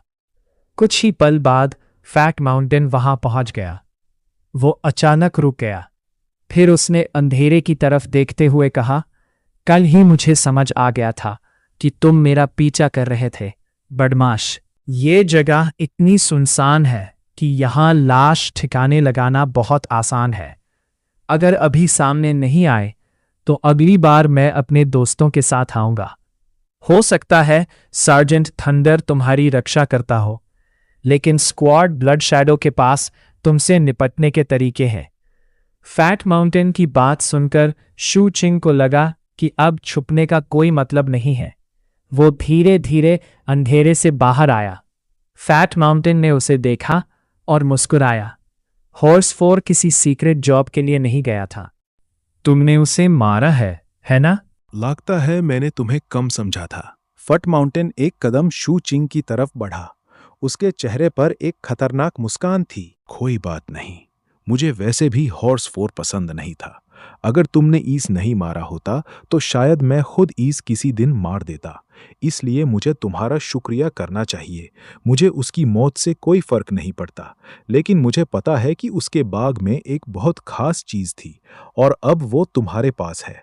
फैट माउंटेन की नजर शू चिंग के कमर से लटके बाग पर टिक गई। उसकी आंखों में लालच चमकने लगा। उसने जवाब का इंतजार भी नहीं किया। अचानक वो आगे झपटा। उसका मोटा शरीर एकदम से जबरदस्त स्पीड से एक्सप्लोड हुआ। उसकी स्पीड क्यू कंडेंसेशन के सेकंड लेवल से भी ज्यादा थी। उसके शरीर से पावरफुल स्पिरिट पावर फ्लक्चुएशंस निकलने लगे। एक ठंडी हवा जैसी मैजिकल एनर्जी शू चिंग की तरफ बढ़ी। शू चिंग की आंखें सिकुड़ गई। ये पहली बार था जब वो किसी कल्टीवेटर के खिलाफ लड़ रहा था और पहली बार था जब उसने किसी को अपनी स्पिरिट पावर को बाहर उसे करते देखा था, लेकिन उसे अपनी स्ट्रेंथ और स्पीड पर पूरा भरोसा था। जैसे ही फैट माउंटेन ने अटैक किया, शू चिंग भी बिजली की तरह आगे बढ़ा। एक पल में उसने फैट माउंटेन के अटैक को डॉज कर दिया। फैट माउंटेन की आंखों में हैरानी आ गई। शू चिंग उसके पीछे पहुंच चुका था। उसने अपना दाया हाथ बंद कर एक जोरदार पंच मारा। शू चिंग ने कभी भी किसी फाइट में अपनी पूरी ताकत नहीं दिखाई थी, लेकिन इस बार उसका मुक्का पूरी पावर के साथ लगा। बूम! फैट माउंटेन के शरीर से क्रैक की आवाज निकली। एक जबरदस्त शॉक उसके पूरे शरीर में फैल गया। उसकी एक्सटर्नल स्पिरिट एनर्जी तुरंत टूट गई। उसके अंदर के ऑर्गन्स हिल गए और उसके मुंह से खून का बड़ा गोला बाहर निकला। शू किंग की आंखों में किलिंग इंटेंट और गहरी हो गई। अब उसने अपना आयरन स्क्यूअर निकाला। वो पीछे हट रहे फैट माउंटेन की तरफ उछला। उसका निशाना सीधा उसके सिर पर था, लेकिन बिल्कुल उसी वक्त शू किंग का चेहरा बदल गया। उसने तुरंत अपनी डायरेक्शन बदली और पीछे हट गया और उसी पर फैट माउंटेन की आंखों में एक खतरनाक चमक आ गई। फैट माउंटेन की आंखों में एक खतरनाक चमक आ गई। उसके दोनों कानों से दो काली रोशनी की लकीरें बिजली की तरह बाहर निकली। हवा को चीरते हुए वो शू किंग की तरफ बढ़ने लगी। वो दोनों काली चीजें असल में पांखों वाले सेंटीपीड्स थे। उनकी स्पीड बहुत ज्यादा थी। जैसे ही वो शू किंग के करीब पहुंचे, शू किंग ने तुरंत अपना डैगर निकाला और हवा में वार किया। स्लैश! दोनों सेंटीपीड्स बीच से कट गए, लेकिन फिर भी एक सेंटीपीड का आधा हिस्सा उसके चेहरे के लगभग 7 इंच तक पहुंच गया। उस पल का खतरा इतना ज्यादा था कि शू किंग की आंखों में किलिंग इंटेंट और बढ़ गई। सेंटीपीड्स की वजह से शू किंग को पीछे हटना पड़ा। इस छोटे से मौके का फायदा उठाकर फैट माउंटेन ने अपने अंदर के इंजरीज को संभाला। वो और पीछे गया। फिर उसने दोनों हाथों से एक अजीब इनकैंटेशन जेस्चर बनाया। उसका चेहरा लाल हो गया और फिर उसने जोर से सांस बाहर छोड़ी। उसके मुंह से एक बहुत बड़ा जहरीली गैस का बादल निकला। वो पॉइजन गैस हवा में फैलती हुई शू चिंग की तरफ बधने लगी। उसके अंदर से अजीब सी हिस करने वाली आवाजें आ रही थी। गैस निकलने के बाद फट माउंटेन का चेहरा सफेद पड़ गया। ऐसा लग रहा था जैसे उसका मोटा शरीर भी पहले से कम हो गया हो। वो एक कदम और पीछे हटा। उसकी आंखों में डर और नफरत दोनों थे। शू चिंग उसकी सोच से कहीं ज्यादा पावरफुल निकला था। फैट माउंटेन ने कभी नहीं सोचा था कि क्यूई कंडेंसेशन के 3rd लेवल पर होने के बाद भी और इतने सारे पॉइजन अटैक्स होने के बाद भी कोई उसके लिए इतना बड़ा खतरा बन सकता है। ये पॉइजन गैस उसका सबसे बड़ा ट्रम्प कार्ड था। अगर वो जल्दी से शू किंग को खत्म नहीं कर पाया तो उस हेल्प के लिए चिल्लाना पड़ेगा और इसका मतलब था कि हॉर्स 4 का सामान उसके हाथ से निकल जाएगा। फैट माउंटेन के पास अभी एक और फॉरबिडन आइटम बचा हुआ था, एक एम्बर का टुकड़ा। उसने उस बाहर निकाला। उसके अंदर एक बिच्छू की पूंछ दिख रही थी। वो यूं तोड़ कर एक्टिवेट कर सकता था, लेकिन वो हिचकिचाया। उसने सोचा कि शायद पॉइजन गैस ही काफी होगी। वो बस शू चिंग को देखने लगा, जो जहरीली गैस के बीच घिरा हुआ था। लेकिन अचानक फैट माउंटेन की आंखें शौक से बड़ी हो गई। पॉइजन गैस अचानक 2 हिस्सों में बांट गई और उसके बीच से शू चिंग बाहर निकला। उसकी स्पीड इतनी ज्यादा थी कि फैट माउंटेन को सिर्फ एक धुंधली सी परछाई नजर आई। फैट माउंटेन का दिल जोर जोर से धड़कने लगा। उसने आंबर के टुकड़े को तोड़ने के लिए हाथ उठाया। साथ ही वो मदद के लिए चिल्लाने के लिए सांस लेने लगा, लेकिन वो बहुत देर कर चुका था। एक काली लोहे की स्क्यूअर बिजली की तरह आई और सीधा फैट माउंटेन के सिर में घुस गई। ऐसा लगा जैसे गरम चाकू मक्खन को काट देता है। खून बाहर निकला और शू चिंग के शरीर पर गिर गया। फैट माउंटेन का शरीर एक पल के लिए जम गया, फिर धीरे धीरे वो जमीन पर गिर गया। शू चिंग ने लाश की तरफ देखा भी नहीं। उसने आसपास नजर दौड़ाई और तेज सांस लेने लगा। ये जगह कैंप के एक सुनसान हिस्से में थी, लेकिन इसका मतलब ये नहीं था कि किसी ने आवाज नहीं सुनी होगी। जब उस आसपास कोई नहीं दिखा तो वो तुरंत फैट माउंटेन के पास गया। उसने उसका बाग उठाया। वो लाश को खत्म करने वाला था कि उसकी नजर फैट माउंटेन के हाथ पर पड़ी। उसके हाथ में कुछ दबा हुआ था। शू चिंग ने उसकी उंगलियां सीधी की और उसने एक आधा टूटा हुआ एम्बर का टुकड़ा देखा। देखने में वो खास नहीं लग रहा था, बस उसके अंदर एक स्कॉर्पियन टेल बैंड थी। शू चिंग ने बहुत संभाल कर अंबर उठाया। उसके बाद उसने फैट माउंटेन की लाश को भी वैसे ही खून के तालाब में बदल दिया जैसे वो पहले कर चुका था। फिर वो रात के अंधेरे में तेजी से गायब हो गया। पीछे जमीन पर गिरा खून धीरे धीरे मिट्टी में समा गया। कुछ ही देर में वहां हुआ सब कुछ बिना किसी निशान के गायब हो गया। अंधेरे से मास्टर 7th और उसका सर्वेंट बाहर आए। मास्टर 7th ने शू चिंग को दूर जाते हुए देखा। वो पूरी फाइट शुरू से लेकर आखिर तक देख रहा था। उसके चेहरे पर ऐसा एक्सप्रेशन था जैसे अभी अभी उसको बात समझ आई हो। कुछ देर चुप रहने के बाद वो बोला, अब मुझे समझ आ गया। किड ने कल नए कपड़े इसलिए नहीं पहने क्योंकि वो उन्हें खराब नहीं करना चाहता था। मास्टर 7th ने थोड़ा सोचा और फिर कहा, उसने गरीबी में जिंदगी गुजारी है। उसके अंदर अब भी पुरानी जिंदगी का असर है। वो अपने नए कपड़ों को खून से खराब करना बर्दाश्त नहीं कर सकता। उसके सर्वेंट ने गहरी सांस ली। वो भी मास्टर 7th की बात सुनकर चुप रहा। पोर दिन मास्टर 7th इसी बात को लेकर सोच रहा था कि आखिर शू किंग ने नए कपड़े पहनना क्यों छोड़ दिया। अब उसे अपना जवाब मिल गया था। अब वो इस बात को लेकर और परेशान नहीं था। और इसी तरह और इसी के साथ आज की वीडियो यहीं समाप्त होती है। आखिर शू किंग ने फैट माउंटेन को भी खत्म कर दिया, लेकिन उसके हाथ लगा वो अजीब एम्बर का टुकड़ा आखिर क्या राज छुपाए बैठा है, और बेस कैंप में आए उन रहस्यमयी लोगों का शू किंग की जिंदगी से क्या कनेक्शन होगा। ये सब जानने के लिए जुड़े रहिए Story Realm Hindi with Shiv के साथ। अगर आपको ये वीडियो पसंद आई हो तो लाइक, शेयर और सब्सक्राइब जरूर करिए, और बेल आइकन को भी प्रेस कर दीजिए ताकि आने वाली हर नई स्टोरी सबसे पहले आप तक पहुंचे। मिलते हैं अगले वीडियो में एक और जबरदस्त चैप्टर के साथ।